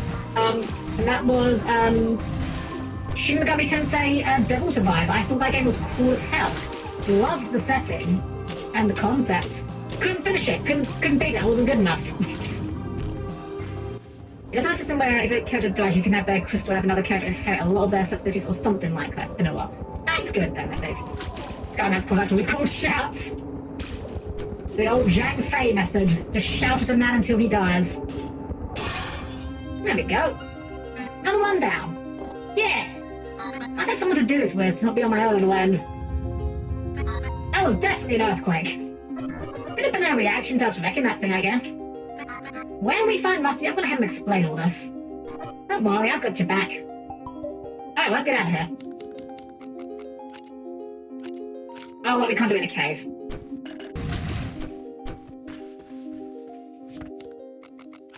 There we go. I found with some D&D games is not explaining your skills or expecting you to decide your build minute one. Yes, some of them are worse than others. One of my favourite, even though I can acknowledge it's bad, D&D games. Very old game, this one. The Temple of Elemental Evil. Not necessarily a good game, actually very brutally mean in a lot of ways. Oh, we've got all the bad upgrades. Nice. Yeah, very brutally unfair in a lot of ways. That game is very much... It expects you going into it to know exactly how D&D works. There's nothing to explain to you how the systems work or anything like that. And they will kill you, and you will die. And, like, permadeath. Well, I say permadeath, like, you know, until you get a... Right, we can't clink to those. Until you get a cleric to revive you. I'm missing a thing here, clearly. John said something there. What did he have to say? It's full of molten minerals again, huh? I think we have to get across it this time. Good thing you're almost as cool as me now, then. Almost. Rude. Oh, it's just that easy. Okay, just hold A. You die in the game, you die in real life. Maze and Monsters is a dangerous game. Cults, magic, maiming, killing. Yeah, but it's all imagination. Is it? Shoutouts to Mazes and Monsters, only real ones remember that one. Ow. Also, just want to point out there's some golems here in the lava. Some sort of lava golems. I'm not saying every game is Yu-Gi-Oh! But I am sure as hell implying it.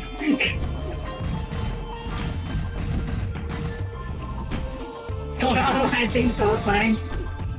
I've never seen Sword Art Online. I've heard extremely mixed things about it. I know some people that like it, and some people that can't stand it. What was the one that won, like, an award, and everyone was saying it was, like, absolute garbage? Was that... It wasn't Sword Art Online, it was another one. Solo Leveling, that was it. Solo Leveling. Like, that won some sort of award recently, and everyone came out and said, why the hell did this win an award? This is mid at best.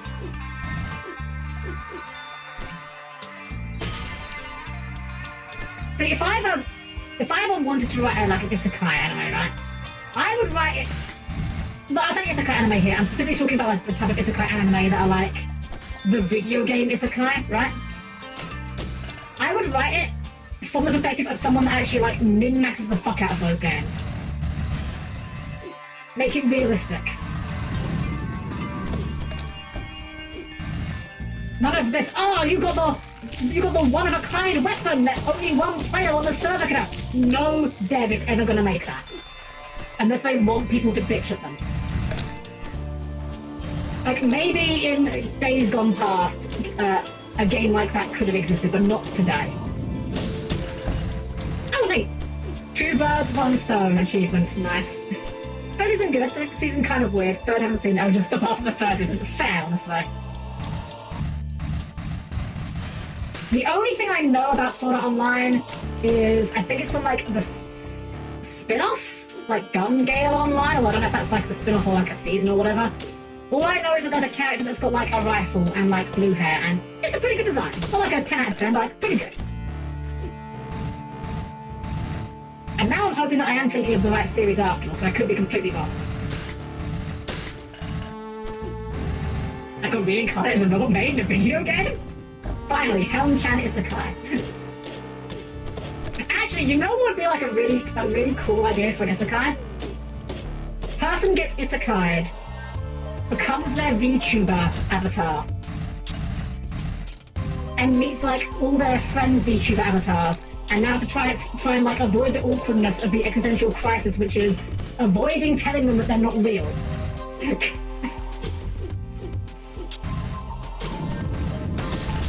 That wasn't really what I was going for, but it kind of was.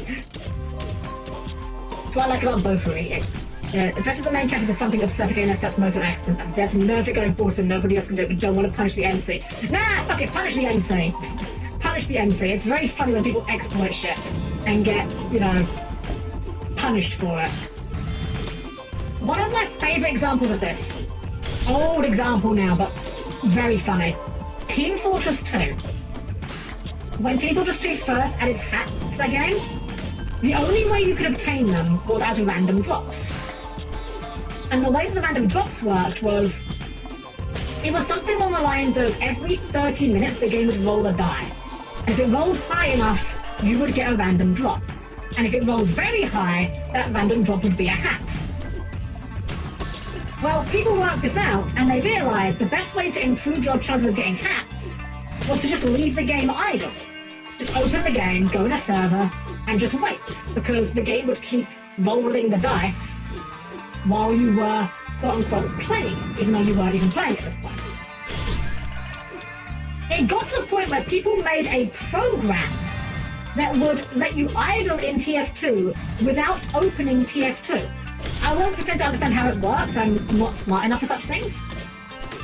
Anyway, the long and short of it was, Valve wasn't very happy about this because, you know, the system was designed to reward people for playing the game, not for not playing the game. So, eventually they kind of did something to stop it from working. I don't know exactly what they did. But rather than punish all of the people that were doing it, instead they rewarded everyone that didn't. Everyone that didn't use the idler program, they gave them a free hat. I'll be honest, it wasn't a very good hat, it was just a glowing halo made of, like, a neon strip. But it was very funny seeing the people getting salty about it, that's for sure. This video game Isekai series in my opinion is a Log Horizon. You know, that's one I've heard brought up a couple of times as being very good for this video game Isekai, yeah. But it wouldn't have the anime equivalent of why you hitting yourself as people ram their faces into the tiny girl that is the strongest tank. Can I say Isekai is so odd? This is not like the 90s weren't full of that, but it's not as diverse now. I think the thing for me is, I'm not opposed to Isekai conceptually. I think the one that what gets me annoyed with Isekai is how often Isekai is specifically character gets pulled into a video game, uses their knowledge of said video game to like min-max or whatever. Or character is isekai'd and is like still like very self-aware of it. I don't know. I feel like there's a way you can do it that I enjoy, but a lot of them aren't doing it. Like I'm definitely articulating this very poorly.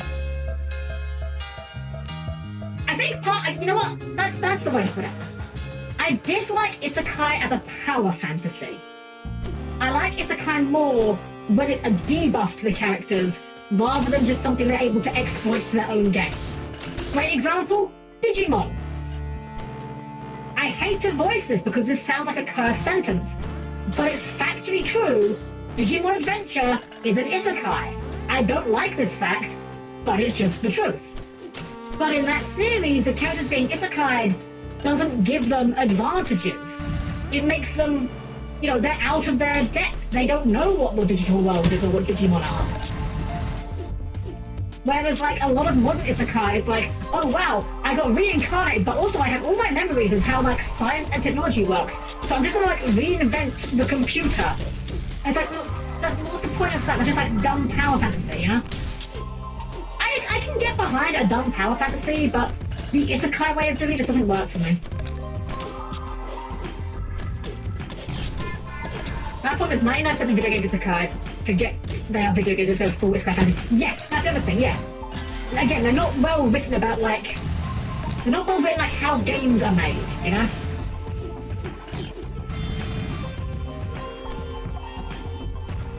Hey, I want a video game isekai where they lag and DC during an important fight, so they load back in to find the entire raid died because they wiped, and they were meant to be carrying. Like Tsushigi Yugi, I don't know that one, how I've heard the name, it's one of those names that I've like encountered, but actually know nothing about it. I think I know it mostly in the context of seeing it spoken about on Gaia Online. Oh, hello. Thanks. Alright. Oh, we teleported.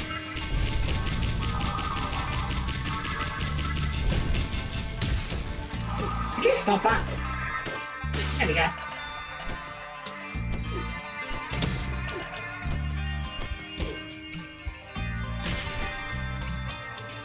There's a funny gag, it's kind of gag manga, which is where a speedrunner gets isekai into game mode and breaks it by using glitches and killing Demon King as the first thing he does when he gets there causing weird issues. Oh, out of war, but I mean, that could be a fun one. Like I said, for me, it really is just, I don't like it as a power fantasy, I think.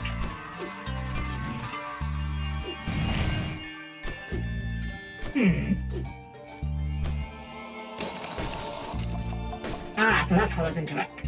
Got it.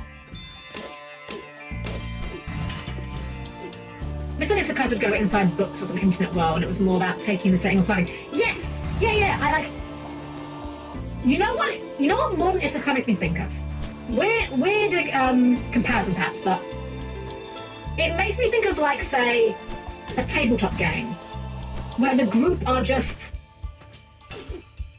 kind of metagaming constantly, you know? Oh, I see, that drops down there. That drops there. Okay. I forgot they stop moving when they land, or when they fall over.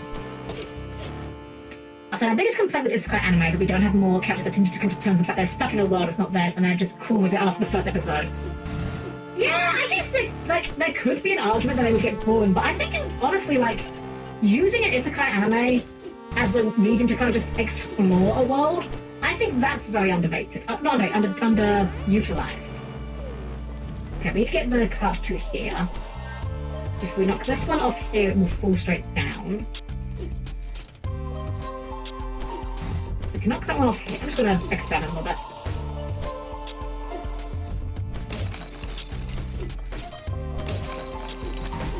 Can we push to? We cannot. Okay. Oh, well, we kind of can, but not really what I was expecting.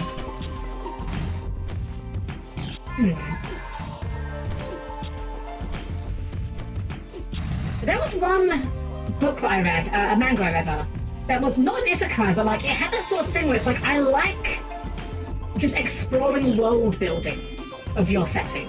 And it was a manga that I bought at Comic-Con just kind of on, like, randomly actually. I just saw it, I was like, that sounds like an interesting concept. I'll look into it. It was only like 5 volumes in total, and it was called, what was it called? Shoot. It's called like How to Treat Magical Beasts. Something like that. Aha, I see the solution now. And basically the premise was... Actually, I thought I saw the solution, but I'm not sure I do actually. The premise was basically that the main character was a vet for like monsters and like little like fantasy creatures, and that was just like a really novel idea.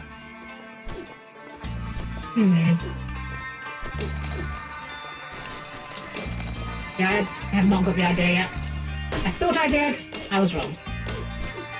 Like, yeah, I'd love to be stuck in Pokemon. Of course I work as Pokemon, but like, I think I spent at least a week in sheer panic that I'm no longer ready. Yeah, exactly, man. You gotta think of everything. Like, you know, where are you gonna stay? How are you gonna fend for yourself? Especially in Pokemon, because according to one of the Pokemon, like, setting people, I forget where this was said, it was a long time ago, but apparently the reason why there are so many women in Pokemon that you see as, like, the, what's the word, like the, working as, like, the Pokemon Center people, Pokemart people, the cops, apparently the reason why there's so many women in those positions is because in the Pokemon setting, lots of little boys set out to become Pokemon Masters, fail, and basically end up as bums.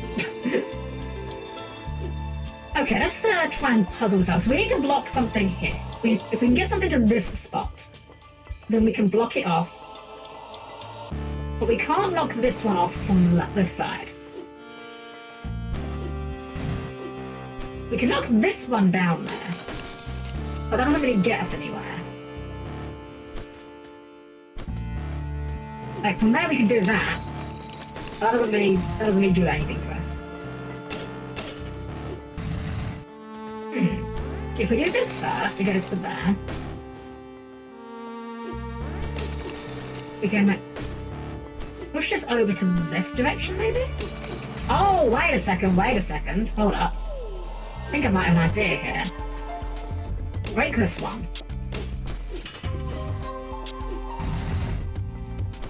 And then, no, not quite. I had an idea, but it didn't actually work.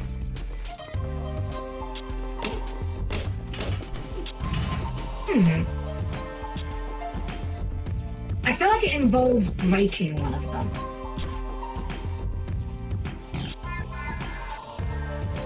Like on purpose to reset it.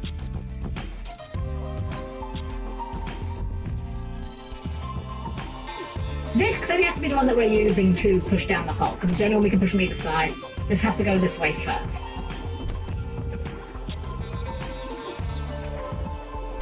Put that one down there. That goes there.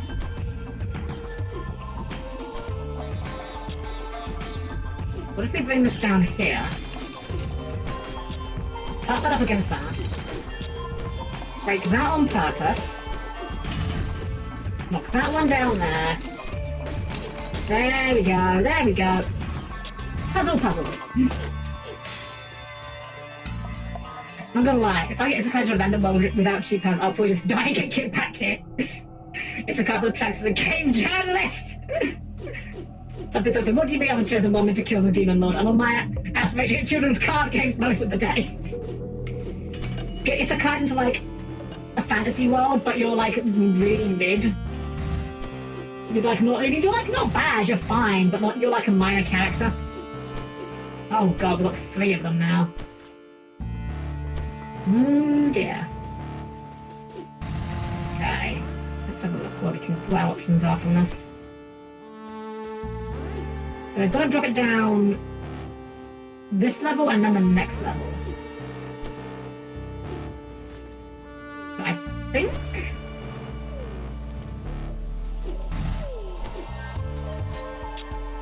we're doing that first. Oh, it's right, it falls. Right. Of course it falls. Why would it not fall?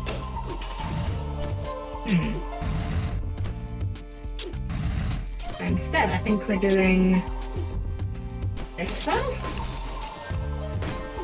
And then drop that down to here.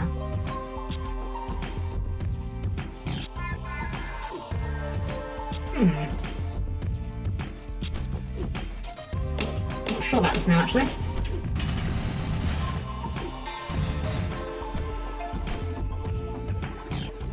Actually, do we even need to get them? This hole isn't even relevant, I don't think. If we put it here, and this goes, we can knock one down to here, but it'll get stuck. So we can't do it that way. If we instead do it this way, we can then give it one of those. Give it one of those. That falls down there. Right, and then how do we get...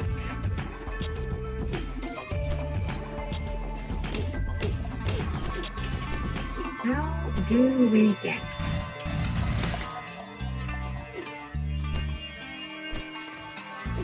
anything else down here?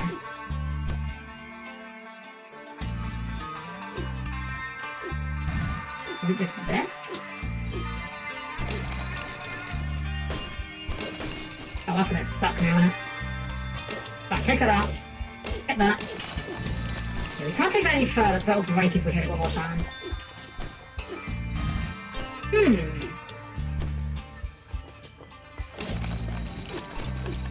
If we can get that over there, that doesn't really achieve anything.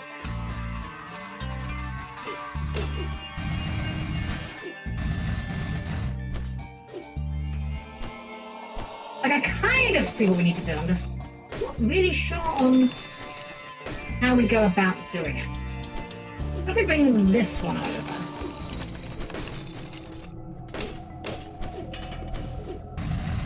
And then we could go this one to the right, left,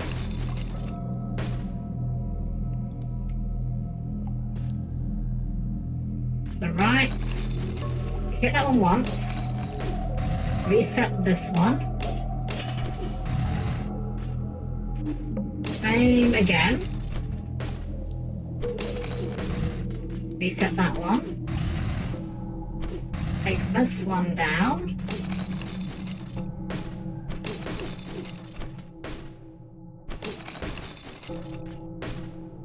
Like so close to where we want to be. Not actually it, is it? Get this one over. Reset this. Think. And hope we have enough hits to get this one down there. No, so we're stuck here, fuck. Uh-oh. Oh, did we mess up?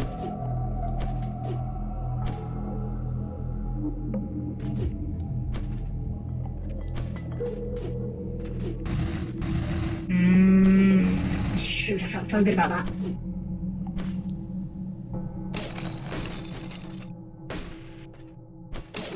That's just gonna get stuck in that corner there now. Wait, we don't need this one anymore.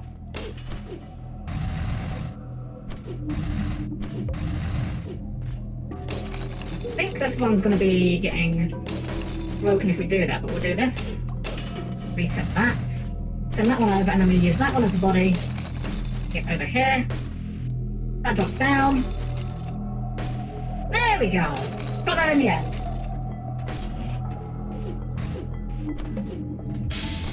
Bag of rubber chickens. Why not? We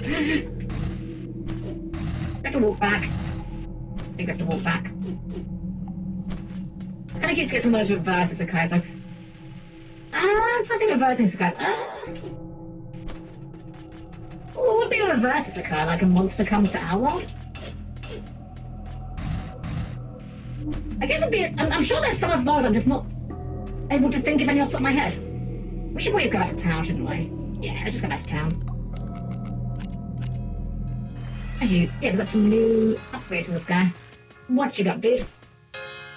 Oh, splendid! You found 11 fascinating artifacts already. To show you my appreciation, I'll give you a blueprint from my stack. Pocket of Freya. I can show you another blueprint if you bring me 15 in total. What do we have? Mid-Trial Express. Okay, we'll save up for that. Projectiles made out for protection. 30% more cash. Oh, we have that already. An extra chunk of ore per regular slot. Yes, please. One of the deepest pockets known to man.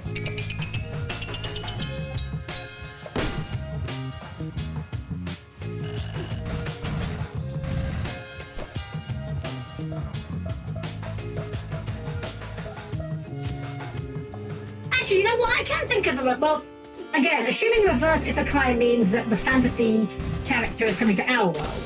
I'm not sure if that's what reverse isekai actually is or not. But assuming that is what it is, I can think of one example of those. Actually, maybe a couple, actually. Does Chobits count as reverse isekai? Because, like, she is, like, learning a lot about how day-to-day life works. Like, she's not from another world, but she might as well be.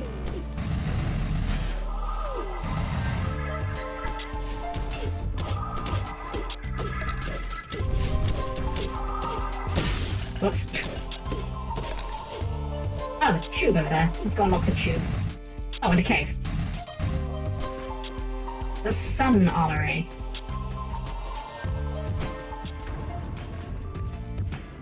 Oh, okay.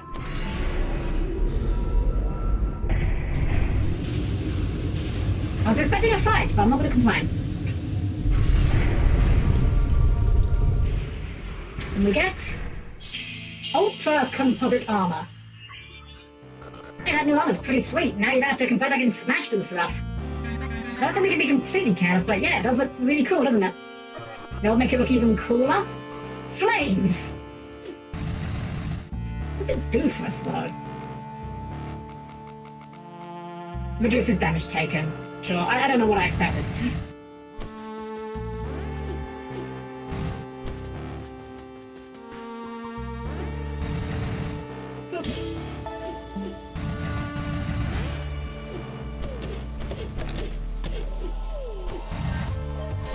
It's still very funny to me that we have not got the jump. I say the jump and mine upgrade.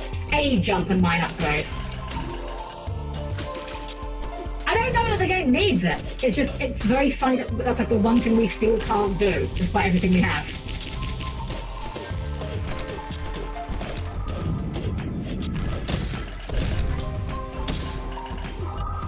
You again. Oh, and you got A as a friend.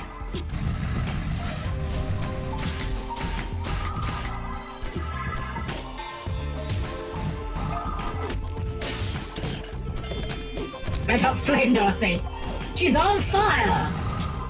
Boom, shakalaka, and other things that were said in that game. I didn't play it, I'm sorry. I'm a fraud.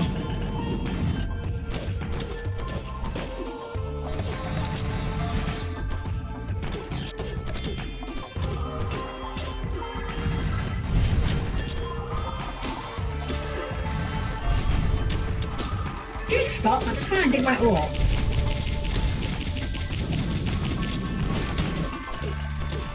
I kind of forgot we had the projectile armor, I'll be honest.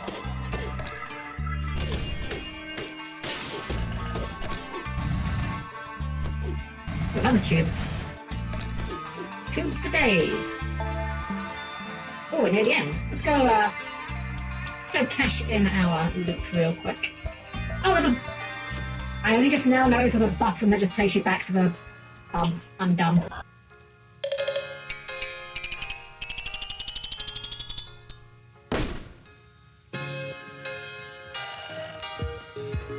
Get the pickaxe upgrade now? We can! Nice, max pickup. Refines aerodynamics to speed up the old swing. Attack speed is always good. What can we remove for that? Let's get rid of that.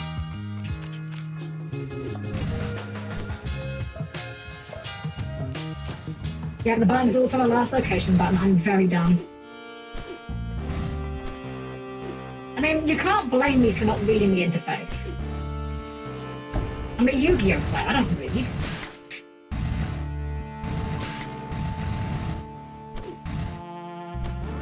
Alright, device number 3. I'm sure nothing bad will happen as a result of this. Woo! That's the last one. That was a big one. Doesn't make any sense, I thought we'd be rid of the earthquakes now. Yeah, I'm sure that was the last of the devices. I've got a bad feeling about this. There are way too many unanswered questions. Doomsday cults and toxic jungles, and where's Rusty? Sure is fishy. Maybe it's not Rusty, maybe Rosie's wrong. Or she's not telling us everything. Need to get back to the Oasis and have a talk with Rosie.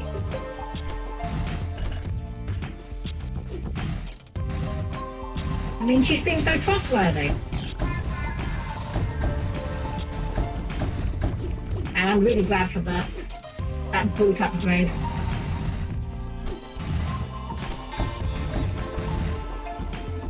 Now let's get to the Oasis. I'll stop in you, come on. That's strange, the tube back to the Oasis isn't working. Ishier and Fishier. Maybe the opening on that side is blocked? We'll just have to dig the last stretch to get back there. Interesting. Let's see, so whereabouts is our closest one? Here, below the wall.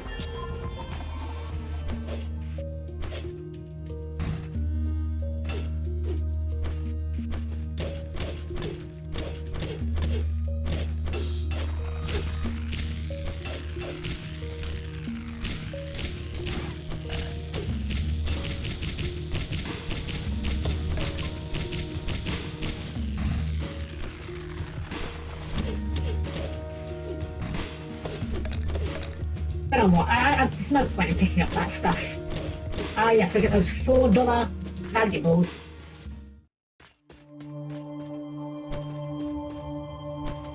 Oh. The entrance is blocked. Yeah, you think the earthquakes did this? Need to find another way in there and talk to Rosie. A lot of pipes around here, maybe we can get in through the drains? I have a suspicious feeling we'll find the other end of these pipes in the underground jungle. We've got a pipe right there, at least.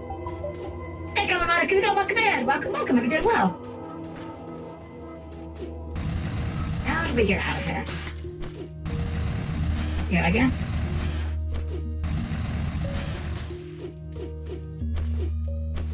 So thought with what you said about, now that you said Yu-Gi-Oh! With the new abysmal time wars, can you imagine if you had an opponent that actually needed to read your cards? Like, it's almost they want the players to not read at this point. I have heard someone suggest something absolutely foul, which is play with a deck not in English.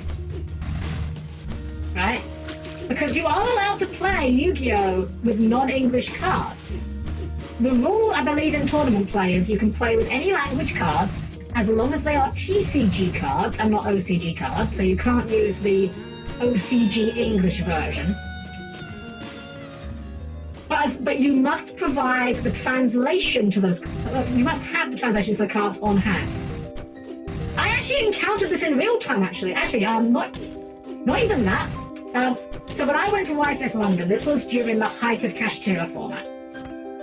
This was, I believe, this was even before the Diablosis hit. I think, I can't remember.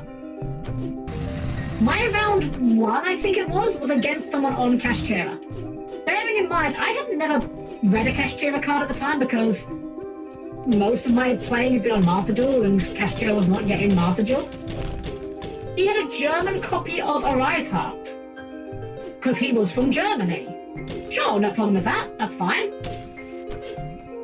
I asked him, what, oh, I don't know that card. Do you have the translation? And he didn't. Now, I was not going to be that person about it. I technically could have sharked him there, if I wanted to. I could have said, well, you need to provide an English translation when you're playing in tournaments. If you can't, then, you know, blah, blah, blah. I mean, I just Googled it, you know, I didn't care. But the point being, you are allowed to play foreign language cards as long as you have the translation. So I heard someone suggest, like, you could just play, like, an entire deck in, like, French or German. And just say to your friend, oh yeah, I've got the translations if you need them, just let me know. It's really disgusting, the idea that someone would do that. But it's also not the correct way, huh? Oh, do we... Oh, you know, we've got to go down and up, clearly. Yeah, the new timers are absolutely dreadful. I don't know how they ever saw the light of day.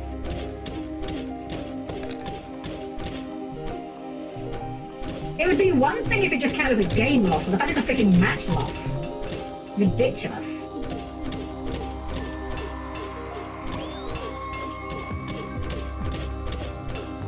That said, though, knowing what Yu-Gi-Oh! Players are like, I suspect it will not be terribly long until we get someone entering a tournament with the express intention of just abusing the time rules to make a point. I mean, let's not forget how we got our original 40-card deck limit size, thanks to Mission Impossible, the 2,000-card German deck full of searchers.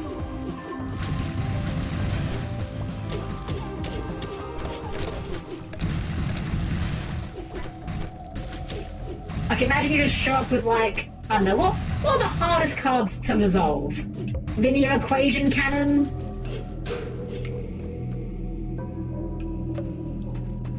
What other ones could you put in there that would just be obnoxious? That's a bomb. That is in fact a bomb.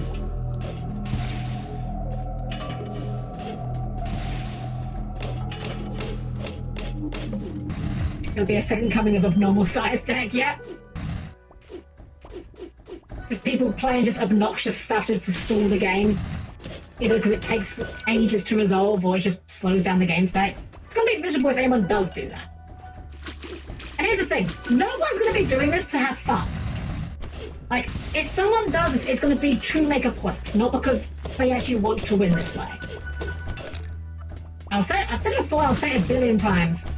Continuously baffles me how Konami has the coolest client, the coolest game, and yet consistently just fumbles it so hard. Okay.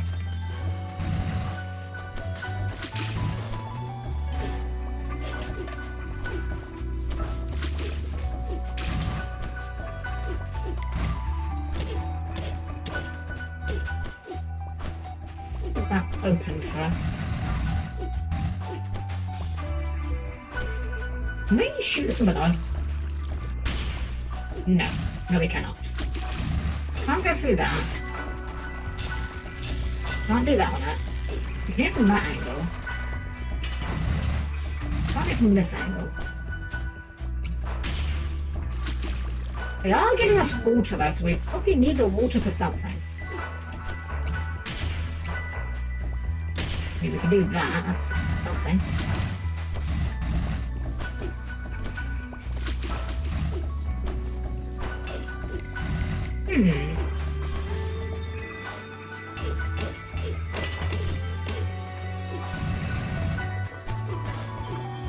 This one's puzzling. Well, we can pop this with that. I mean, that doesn't really do anything. Just makes the jump a little easier.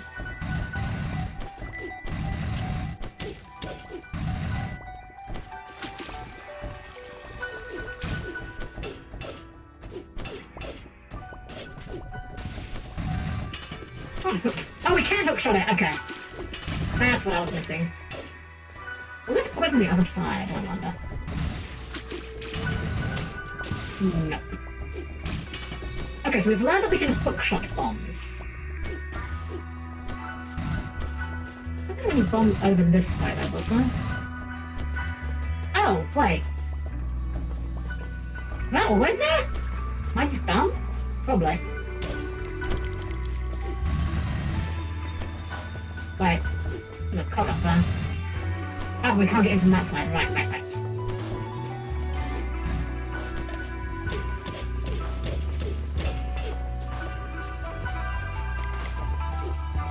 Hold up. I think I see why we do this. We go all the way back here. And we can get this one from this side.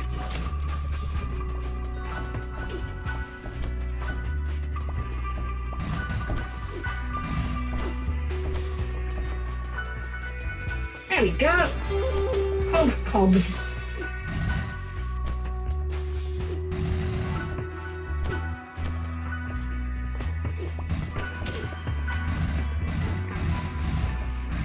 What about this one?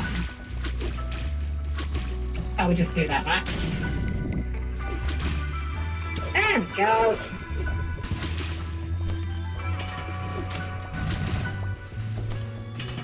I like these puzzles. They're not too hard, but they're not too easy. Good challenge. Yep.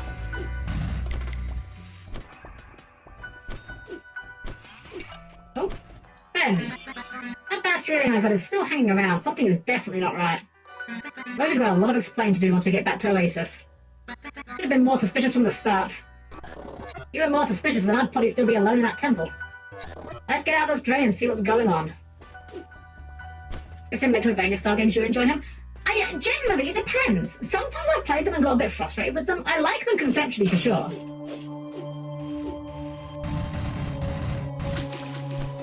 I think for me, part of it's like how obtuse they are. I like them to be like not too confusing. Where's everyone gone? This is creeping me out. I have to find Rosie and see what she's been up to. But first, back to town. This feels like there's a boss coming up. So take you off your pants if you got it.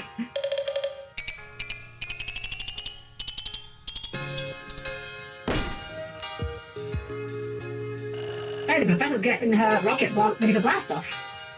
I thought she was just a nut job, but now I'm thinking she's got the right idea, see? Space is completely unexplored and ripe with new business opportunities. Managed to build a new life out of nothing before, kiddo.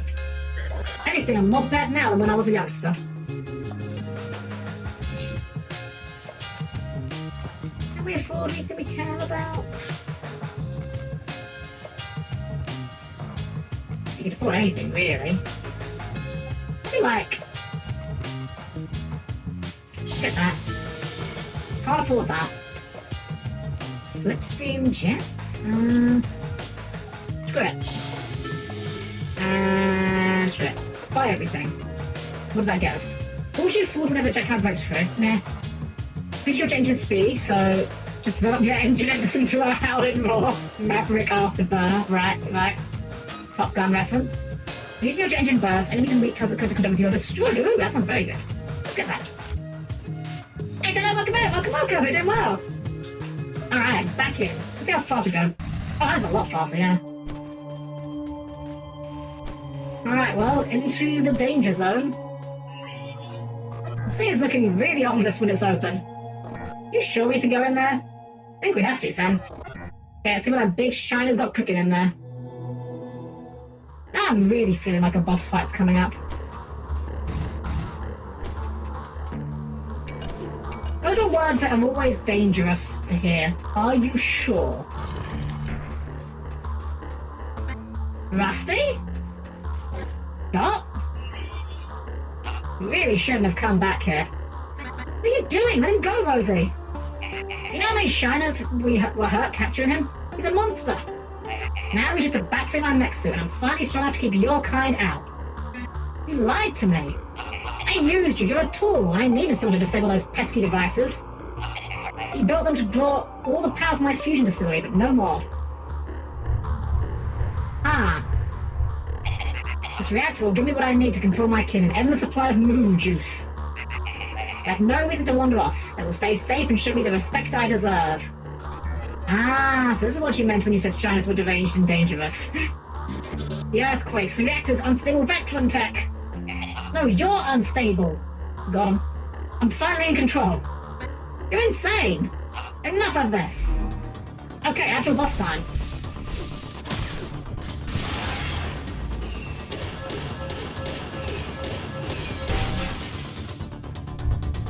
That's probably not bad. Oh, okay.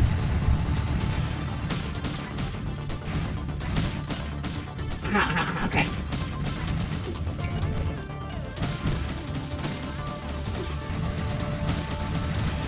Ow.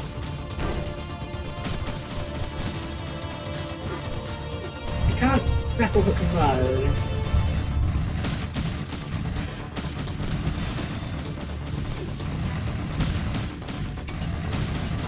Kind of dying.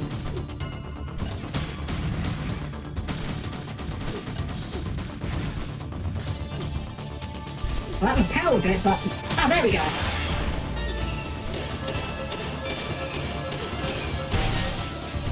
Okay. Oh, that is acid.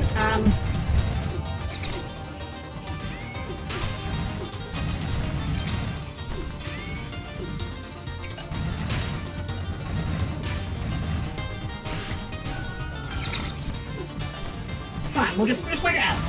We'll just wait it out.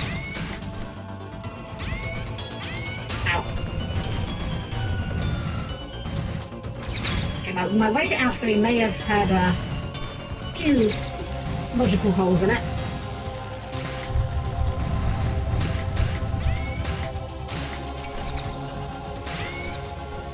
Thank goodness you're sporting health, that's what I can say.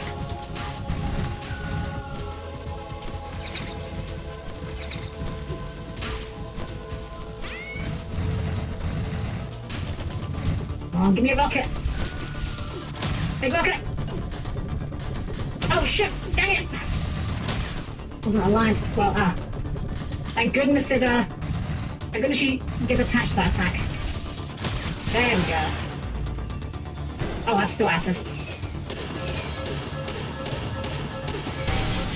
Oh my god, it just really freaking well.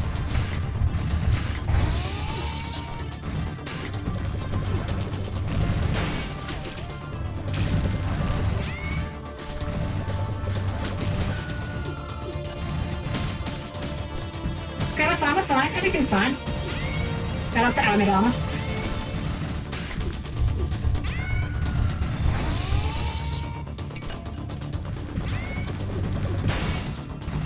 Ow. But do not. I asked you kindly to not.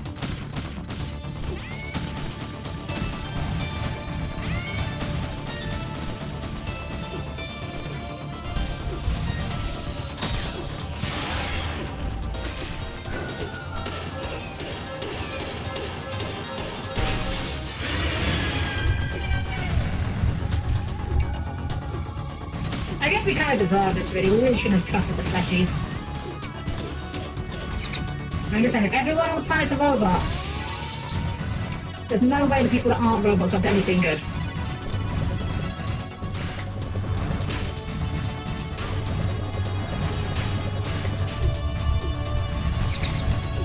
Ooh, that's everything pick up. It's a good boss. I like this. I'm gonna say this gives some really good bosses as well. Like they're not like too out of the ordinary for what you've been doing. Like this is obviously a lot more actiony than some of the other bosses, but I like it. It's a good design. It's not a boss that's just like, okay, now do something completely unlike what you've done the whole game. Like they're still doing the same things. Oh god, using the same tools.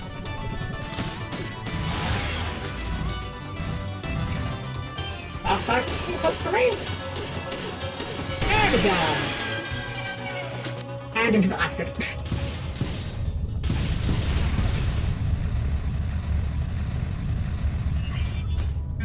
Rusty!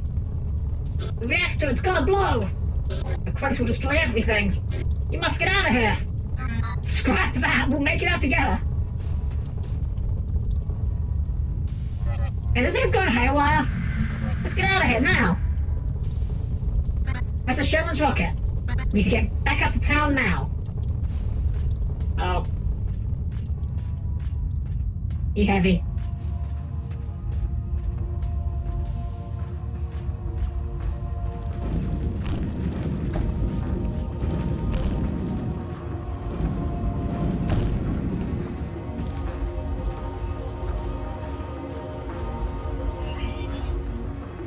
Come on, Fem, we have to hurry.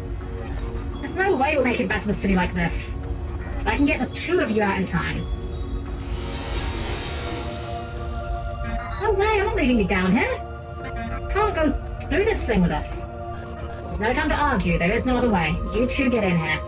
Now.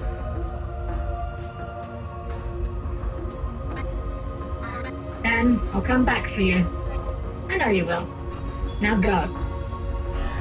Aww. Just our sarcastic, explodey friend. See you around, Dot.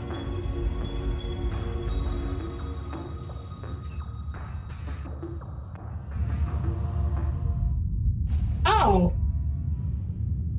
Oh. Doesn't look great, I'll be honest. That sign nail polish. Different kind of nails, different kind of polish. Get out of the way! Mayors and child bots first! I'm sorry, I'm going as fast as I can. Calm down, folks, one at a time. Form an orderly line now, you hear? Hey, we ain't got time for lines. Just get on into the rocket before the whole place collapses on us. Hold your jaw, Sam. We've still got bots down in the dark mine. We can't just leave folk behind. Mr. Heisenberg is ready to ignite the rocket, but I can hold the launcher for a minute or two. Then we have to blast off. Beep, boop, boop, blob. Yeah, you said it, Mr. Barnacle. What? I ain't said nothing. He's got a fucking hat on. Okay, he's got a little claw on another glove. What in tarnation? Oh, there you are, dearie. Thank goodness you're safe. Good show. I was worried you'd gotten yourself lost. So you found a red-scarfed miner, but where's that glowing little friend of yours? It's a long story. I have to... Well, I'm happy to see you safe and sound, but I must just... We really are out of time. Everyone aboard the rocket. Have some steamboat space adventures. Yeehaw! We've accidentally started the apocalypse. We may have started a little apocalypse. Oh, damn. Oh, shoot. That is the end of the game, then. Slightly abrupt, but... Well, I hope the Colts are happy and they got what they wanted.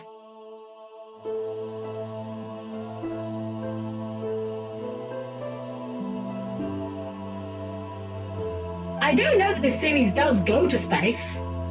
There's a game called Steamworld Heist, which is a sort of tactical turn-based game which is set in space. Damn, yeah, we fucking blew everything up, didn't we? I'll say we did. We didn't do anything. The Shiners did it. Man, we are 2 for 2 on bittersweet endings here. Was there better endings? Was that at the end? I don't know. So I actually did look up with the first game. The first game did not have an alternate ending. There was only one ending for that game. I don't know if this one does or not. Rebuild civilization, find Fen. Aww. I mean, to be fair, Fen was right. We were definitely not making it out of there without them.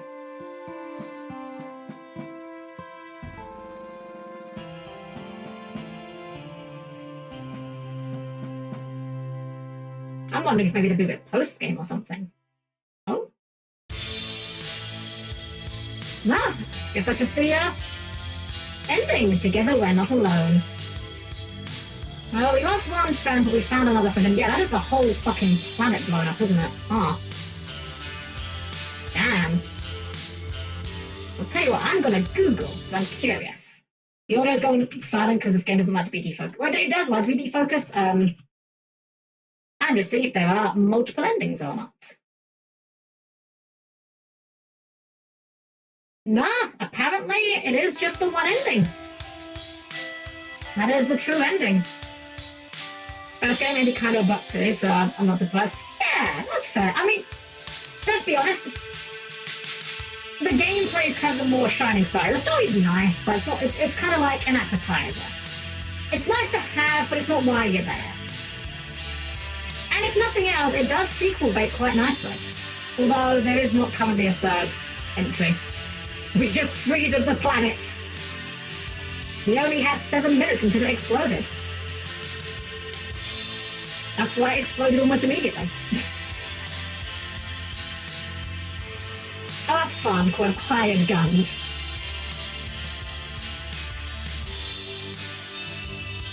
That's a credit. Shelby Sinker at the Temple of Triobelisk. That's a hell of a name to be credited under. Well, I gotta say, overall, I really enjoyed my time with this game.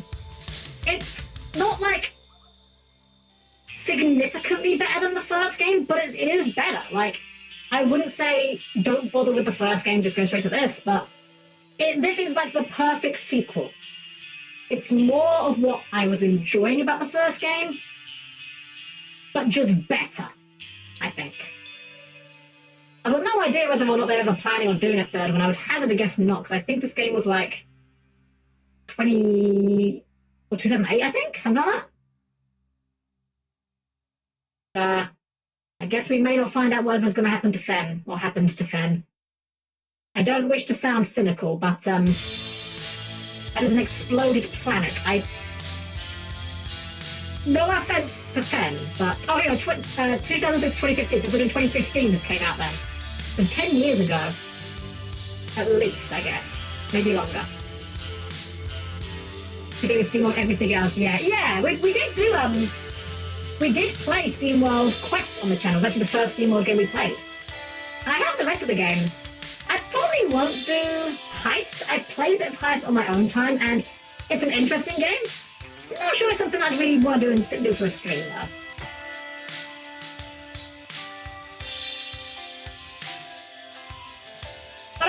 went through this little duology. A lot of fun.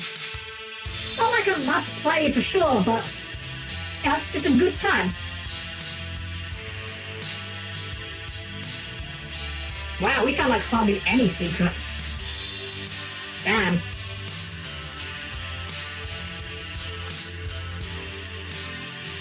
They were certainly victory games, they certainly were. What's in the extras menu, I wonder? Oh, contact or credits, sure, okay.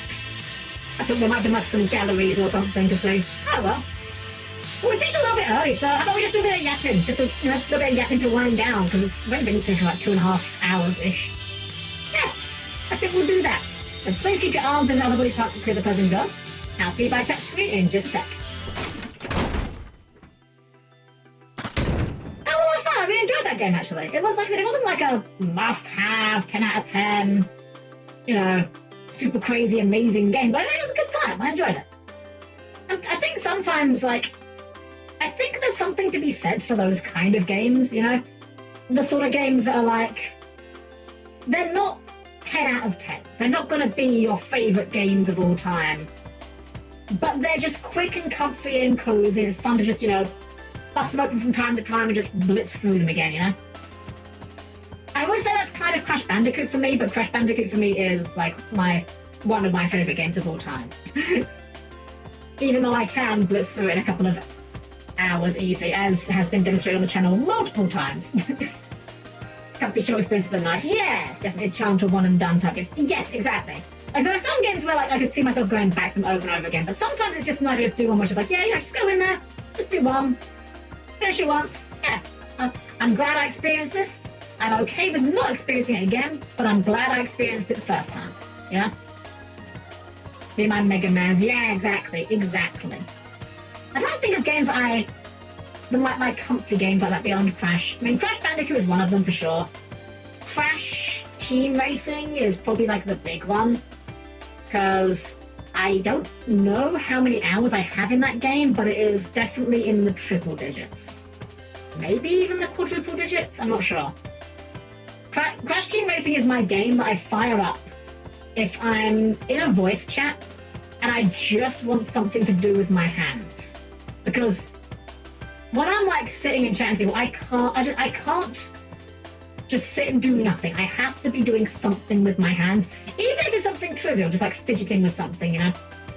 I just get fidgety. And Crash Team Racing is a game that I'm like so familiar with at this point, and so like practiced with, that I really can just, you know, play through it with like minimal attention required. I think it's good to have a game like that, honestly. It does make me sad, though, the fact that Crash Team Racing did never get a PC port, despite the fact they remade it on modern consoles. Well, I say modern consoles. I mean, the PS... Actually, wait, no, technically it's not on modern consoles. It's on the PS4 and the Nintendo Switch, which technically are not modern consoles anymore. I don't know if I like this line of thought. I think I'm just going to abandon that line of thought and pretend I didn't come to that realization. Yeah, that sounds like a good way for me. Any games you struggled to complete or never for any particular reason? Oh, tons, Tom. Absolutely tons. I have a really bad track record for actually finishing video games.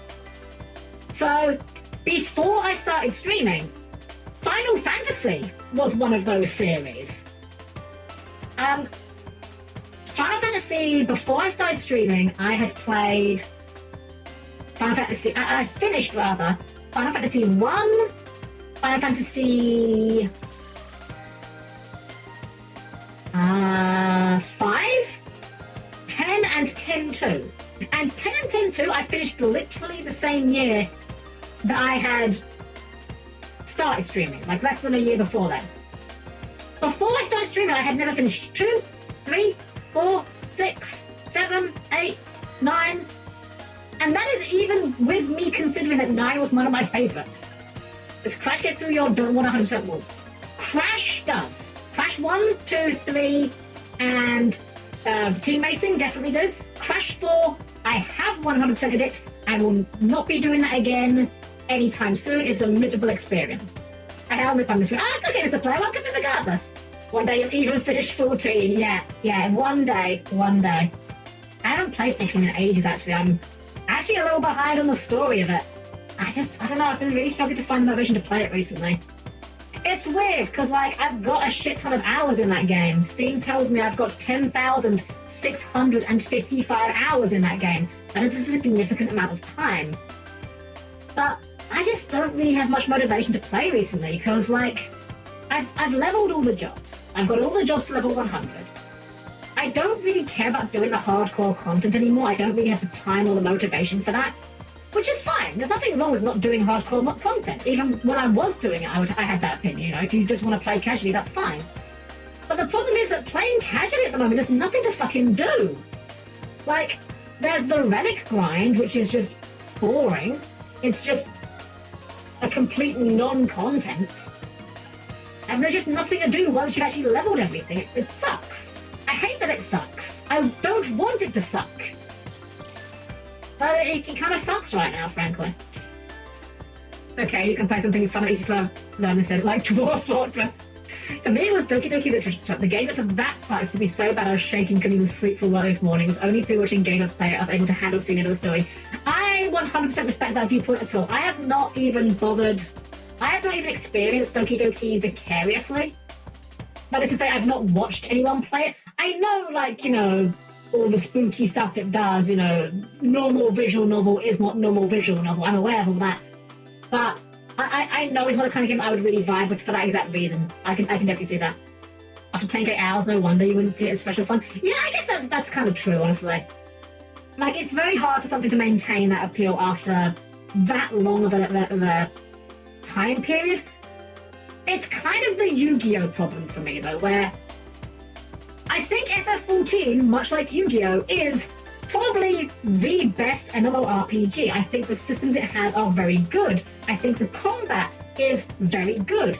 Not like the most good combat in any... The most good, that's a combination of words. Not the best combat of any game ever, of course, but as far as MMO combat goes, I think it does a good job of keeping you engaged in terms of having to do your rotation, whilst also giving you plenty of things to deal with in terms of, like, you know, AoEs and whatnot to deal with, yeah?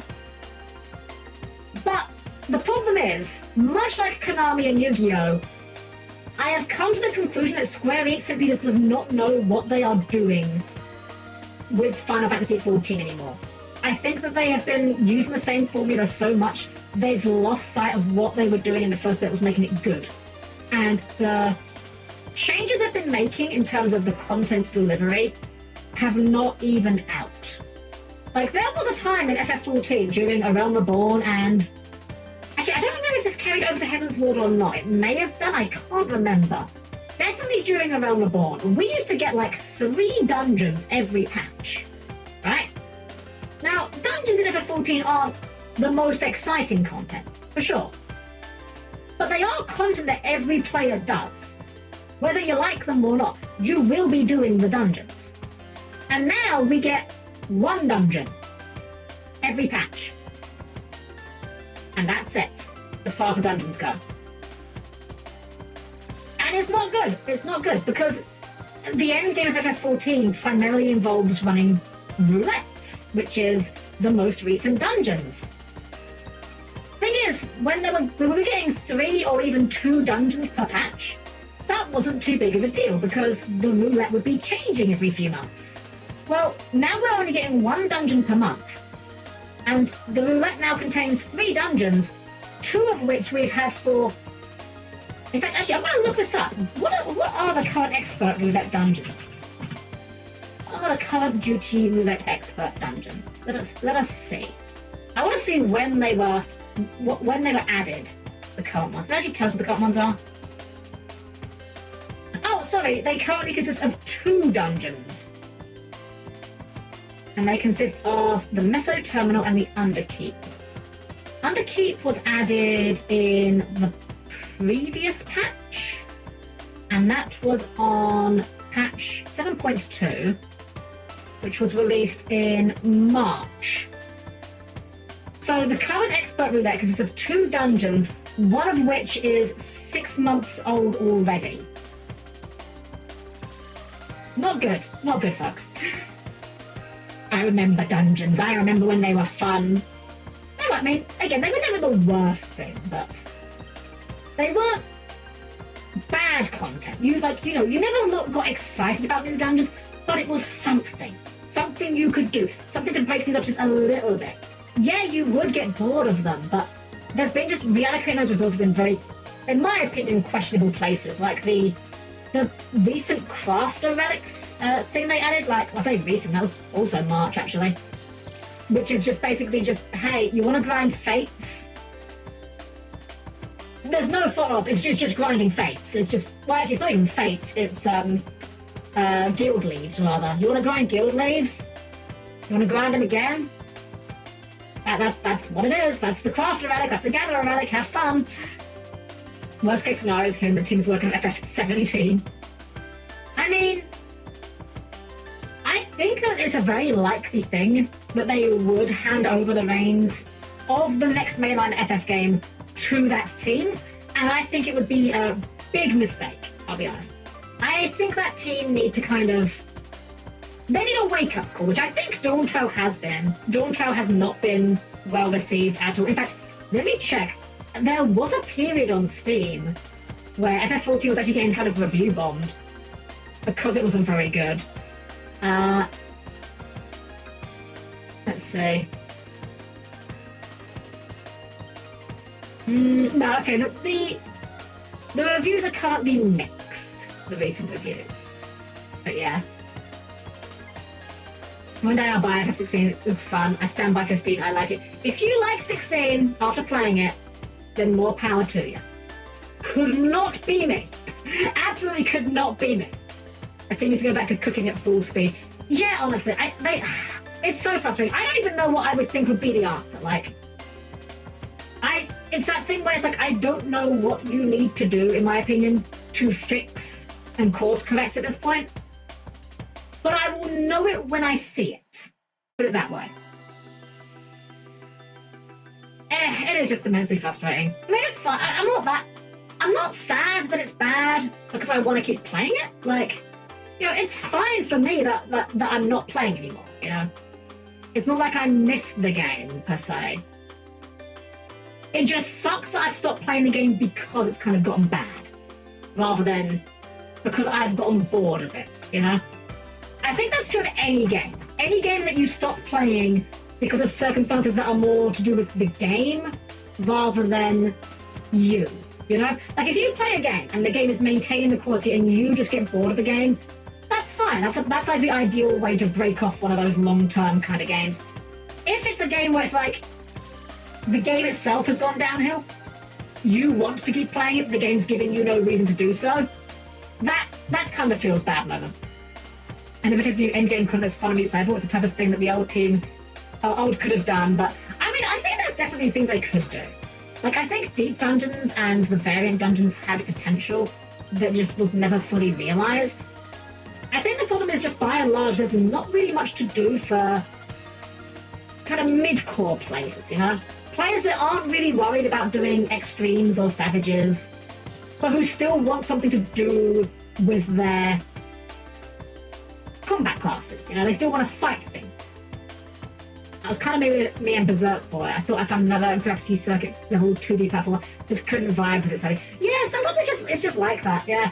I mean, I think one recently actually was, oh god, what was that game called? That one we played once on the channel, and I was like, yeah, this ain't it, fam. Where is it? What was it called? It's gonna be a challenge to find it, because I don't think I have it installed at the moment. What was that? Lunalux! Like Lunalux. Like, I saw that, I'm like, oh, this looks like it'd be really good. It looks like my kind of thing, and I just did not click. Or a vibe that strikes me in a certain monster. You know what? Once again, that other one we played, we did like 2 streams of it, about a year ago now, actually. What was it? Anode Heart. Seemed like it would be up my alley, kind of very Digimon World inspired, but nah, just was not good. The balance was all over the place, the lack of direction. It's a shame. It felt like it had potential, I think, is a sad thing. It's almost more frustrating when a game you see it and like, oh, I can see the bones of a good game in here. They've just not been put together, you know? I like it, but I get not like it. It gives you the vibe of GBA RPG, so, you know, yeah, I mean, I can definitely see why people would like it. For me, I just didn't really quite get the, it didn't really click with me. I think for me, the main thing was just it felt very overwritten, which, that's another thing FF16 does. You know, lots of games do that, and it's that thing that I don't know if you guys have heard this. The original Star Wars, the story goes at least, I don't know if this is true, but the story goes that the original Star Wars was like significantly longer, like half an hour or so longer, might have even been longer than that. And George Lucas's wife basically just came into the editing room and just ruthlessly cut a lot of it and made the film better for it. There's definitely something to be said for cutting down fluff for the sake of improving the experience. Oh, what's that? There's a wonderful term for this. What is it? I should remember this. What is that? There's a term for this exact thing. Slaughter your darlings. That's what it's called. Cutting that fits too. But slaughter your darlings is a term that's basically cut the bits that you like. Not because like, you know, spiting yourself. It's more just a case of the things that you like may not necessarily be important to the overall experience. Sometimes it helps things. George Lucas needs supervision if not the prequels happen. Exactly. So cutting Ash Blossom. Exactly. Cut Ash Blossom. Run 0 copies of Ash Blossom. It is a completely worthless card. Will win you no matches ever. Factually true. Actually, funnily enough, I saw a post on Twitter today. Apparently, today is Maxi's birthday. According to the OCG, I should say. September, well, I say today, I mean today like as it is now, the 17th. September the 17th, apparently, is the day 14 years ago when Maxi first appeared. Maxi is 14 years old. Maxi is 14 years old. We are 4 years away from Maxi being old enough to drink. At least here in England. Gotta relax into that, because I was going to create that's terrifying. Yeah, exactly, yeah. Time for bed. You only run Ash at this point to squash the motor on the birds. I mean, you got to though, right? Like, you're not going to just, what are you going to do, not negate Maxi? Or just play into Maxi and draw like 50 billion cards? Damned if you do, damned if you don't. I mean, I think you are right though. I think you have a good point. Like, Ash as a hand trap doesn't do enough against a lot of the current decks right now. You know? A lot of decks just play through Ash Blossom, so it is basically just there to be your anti-Maxi mechanism. Secret players, yes, now deck out! I celebrate the Roach birthday, I got him a shotgun. Hey Maxi, look at the barrel of the shotgun, I have a nice surprise for you! He looks down the shotgun, just the cord by hand just raises up and points at him. Out of the barrel of the gun. Oh, jeez. It's not great. It's a shame, again, I love Yu-Gi-Oh! But I hate Yu-Gi-Oh! Sometimes. It's very frustrating. Maxi having all the mod charmies is what's super insane. You know, I will be honest, the mod charmies I mind the mod charmies a lot less than I thought I would. I still think that they're bad for the game. I still would much, much rather we be gone with them. Remove them from the game. No one would be upset. But I think they are far better at least, you know? I hate Ash on Furos only for them to launch Maxi every time, yep. Monkey's Paw, now we get stronger hand trap retrains. I think with actually, genuinely speaking, I think Yu-Gi-Oh! Is actually moving in a positive direction.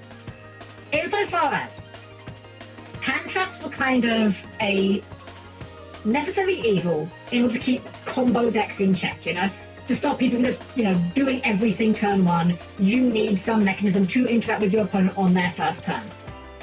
And I think what we're starting to see, and I actually said this about a deck a while back, I forget what deck it was. Might have been Tearlament, I forget. But I think what we are going to see is more and more decks, because we're starting to see it now with like K9 and Dragontail. We're going to see more decks that just interact with your opponent on turn 0. And I don't even think that's a bad thing. Because, let's be honest, the fun part of Yu-Gi-Oh! Is the part where you get to interact with your opponent. And yeah, it might be a bit daunting, the idea that your opponent gets to set up during your first turn. But I think overall it's probably healthier for the game just so that one guy isn't just sitting there looking at his opponent combo off because they didn't open any hand traps. And it also just feels better because now, if you are going second, and let's imagine a Yu-Gi-Oh! 5-10 years into the future, right? Imagine a future where hand traps still exist but aren't as big of a deal because you get to do more stuff on turn 0. At that point, it feels a lot better because you're not having to play cards that now don't do anything if you draw them on your turn. Like, let's say your opponent goes full combo, no hand traps, you draw for turn, and it's full loss. Well, that basically may have well not been a draw. That basically didn't happen. But like, if all your stuff is engine, and it's getting you stuff on board turn 0, well, that might then be a bit better to draw it. Like, imagine, hypothetically, a scenario where your opponent does their full combo, but you also end on, not a great board, but a few guys. Well, now you're going to draw a card and it's an engine card. Well, that gets you off to the races, This is why I'm never able to play Yu-Gi-Oh! IRL. If I sat down, went second, had no hand ups, and I saw full combos going off, I'd just scoop instantly. I mean, that's a valid strategy. Tactical scooping is a valid strategy, absolutely. My most frustrating experience with playing paper Yu-Gi-Oh! And I've told this story before, don't care, was when I went to the locals once. I was playing Trap Tricks. Now, I'm under no illusions. Trap Tricks is not a very good deck. At the time, it was probably about as good as it's ever been, because this was around the time of the new Super Heavy Samurai support. This was during that fortnight where Super Heavy Samurai was the best deck, and then they just banned Scarecrow. So at the time, you would see a lot of crazy decks, comparatively running around. Trap Tricks had gotten their structured deck a month or two before. It gave it a nice boost, but it was still, it wasn't a tiered strategy. It wasn't great. Anyway, I'm playing Trap Tricks. My opponent goes first. This was the final round of locals. They're on Super Heavy Samurai. I look at my hand, and I've got nothing. I've got a great going first hand, does nothing going second. They go off and they do everything. They have everything. If you've ever sat and watched full power Super Heavy Samurai, you know that deck is insane. It does everything. I can't remember the exact board they ended on, but it was borderline impenetrable. I believe it was I think it was Baron, Borrelode, the Link version of the Cyframe guy, and they had cards in hand. That wasn't even their entire hand. I draw for turn, I look at the board, I look at my hand. I know there's no way I'm ever clearing this board. I look at my hand, look at my opponent, I say, okay, game 2. Hold my cards up. And he looks at me with surprise. He kind of does that thing where he kind of shakes his head really suddenly, his eyes go wide, wait, what? And he looks at me with surprise, he goes, what? And I say, well, yeah, look at your board. I can't break this. What do you expect me to do? And after I say that, he goes, yeah, I had hand traps too. And I'm like, sir, you knew. Bro built an absurd board and then was surprised when the absurd board won the game on the spot. What? I'm not upset that I lost the duel. In fact, I went on to lose the match because my opener in game 2 was also terrible. I think I had Dianea and 4 traps. No, I think Dianea, Ash, and 4 traps, and that was it. 3 traps rather, so hand functionally did nothing. But yeah, I'm not sorry that I lost the duel. I'm still to this day a little bit sorry that he acted surprised about it. Come on. You're playing one of the best decks in the format. You built a great board. You can't be surprised when it wins. I don't know. I haven't played in forever though. I want to play again. Playing paper is just a lot more fun to me. I don't know, maybe it's just the tangible feeling of holding the cards. Maybe it's the banter with your opponent. I don't know. I kind of just miss it, but alas. Here in the hellscape that is England, card shops basically do not exist, unfortunately. It's a shame. Oh well, enough doom and gloom. We'll be doing some Yu-Gi-Oh! On Thursday, of course. Doing some more Arizio. That's it, time to make your own shop. Believe me, I'd love to. Believe me, I would love to. I lack everything required for that, though. Honestly, I think that there's a market for it over here. I just don't think anyone's willing to take the risk, and I don't know. I think it's that thing where it's like, it only works if you get a lot of people showing up to it, you know? I guess that's kind of why, you know, my local stopped doing Yu-Gi-Oh! Events. Like, we got an okay number of people there, but I guess it just wasn't enough for them to justify keep doing it, which I can't be mad at them for, you know?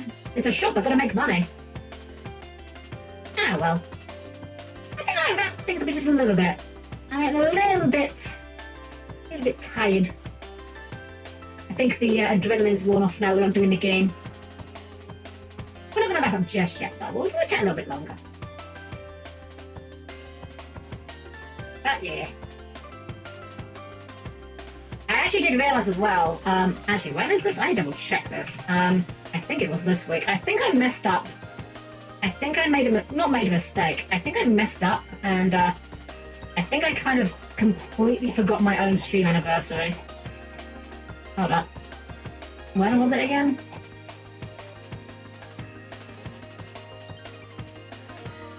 It was... It's the 18th, it's Thursday. Yeah, Thursday is my stream anniversary and I haven't planned anything for it. Whoops! I'm a very good and talented and organised streamer, everybody. To be fair, I didn't really have any plans in the first place, but it just kind of got away from me a little bit. Yeah, I'm so good at this streaming thing, clearly. Shame we didn't think about this and should have Mega Man X over. Oh yeah, I want to keep that for when we're playing the game for sure, but yeah. Yeah, I really should have organised something, but it's fine, it's fine. Again, I didn't have any ideas for it. You know what I should probably do? I should probably start thinking about what I want to do for my birthday next year. Because this year I kind of phoned in the birth. Okay, but we're not doing good as far as celebrations go. I forgot my own stream anniversary. I phoned in my birthday celebration. We kind of fucked it up a bit tremendously this year, I'll be real. It could have gone better. This year in general, that's kind of the tagline for this year, frankly, between getting sick, having wisdom event issues, having the internet issues, which thankfully those are resolved at least. It's kind of just been a bit of a shit year for me. Not like tremendously bad. Things could have gone a lot worse. But I think it's just kind of thrown me off. I was kind of going into this year very much like, oh yeah, I'm gonna make this my year, and it kind of just completely failed to manifest, frankly. So yeah, I should definitely try and think of some... I'm gonna try and do that for February, for my birthday. I'm gonna try and think of something moderately exciting for that, at least. Can relate, 2025 was rough. Yeah, for me it's not even like anything especially rough, just lots of small things that just ended up to be a pain in the ass. One after the other, frankly. Just a bit miserable. I will try and think of some things. I want to try and get a few things improved. We got a nice chat thing, we got a nice background. I think the one thing I do want to improve on is me. I like my model, but I want to get a better one. I like the design. I don't even really want to change the design, but I want to just improvements. We have the technology. We can rebuild her, but not too differently. They're basically the same. Helm-Chan 2.0. Exactly, yeah, 2.0. Yeah. The thing that's mostly keeping me from that is, you know what I'm about to say, because I talk about this all the time, is anxiety! Yay! Wait, no, that's a bad thing.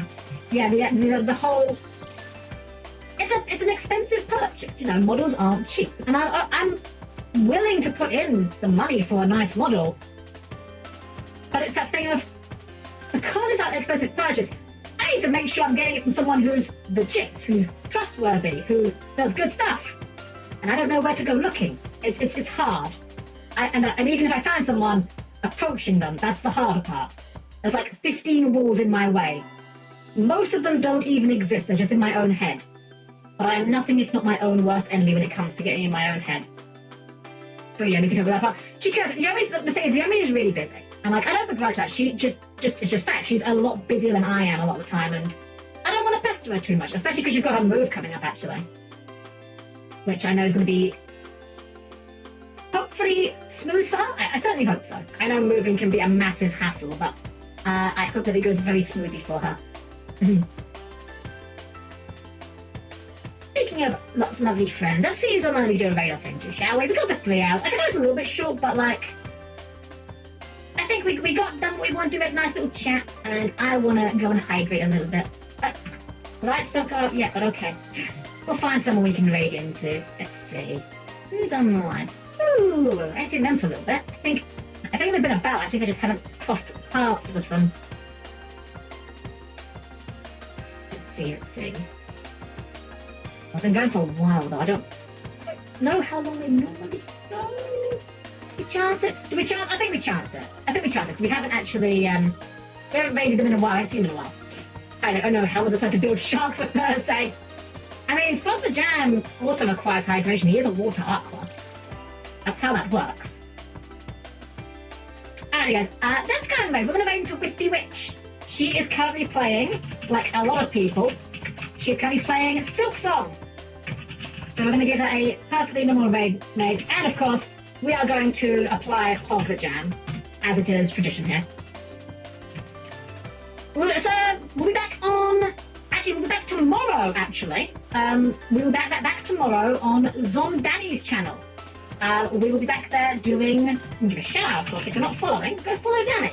We are playing some Cyberpunk tomorrow, and Danny is our GM. So make sure you go and follow them because it will be on their channel. It's going to be very early though. We're going to be starting at 3 p.m. EST, just because time zones are a thing that exists and we have to work around them. Also, I never noticed how Pod the Jam looks with the lights off. The way it kind of has like a partial image. That's actually pretty cool. I kind of dig that. Completely unintentional as well. So yeah, we'll go get some butter to Wisp when we get there, everyone. We'll be back tomorrow, and then of course on Thursday we'll be back with some more Yu-Gi-Oh! Master Duel. As I don't know, we might jam Ryzeo into something else, or we might just keep trying to see how we can improve on Harpy Ryzeo. I'm not sure yet. We'll figure it out. Otherwise, everyone, thank you all again for joining me here tonight. It's been lovely to have you all here as always. Have a wonderful rest of your evening. Hope to see you tomorrow or Thursday. And as always, it's been a pleasure to serve you all.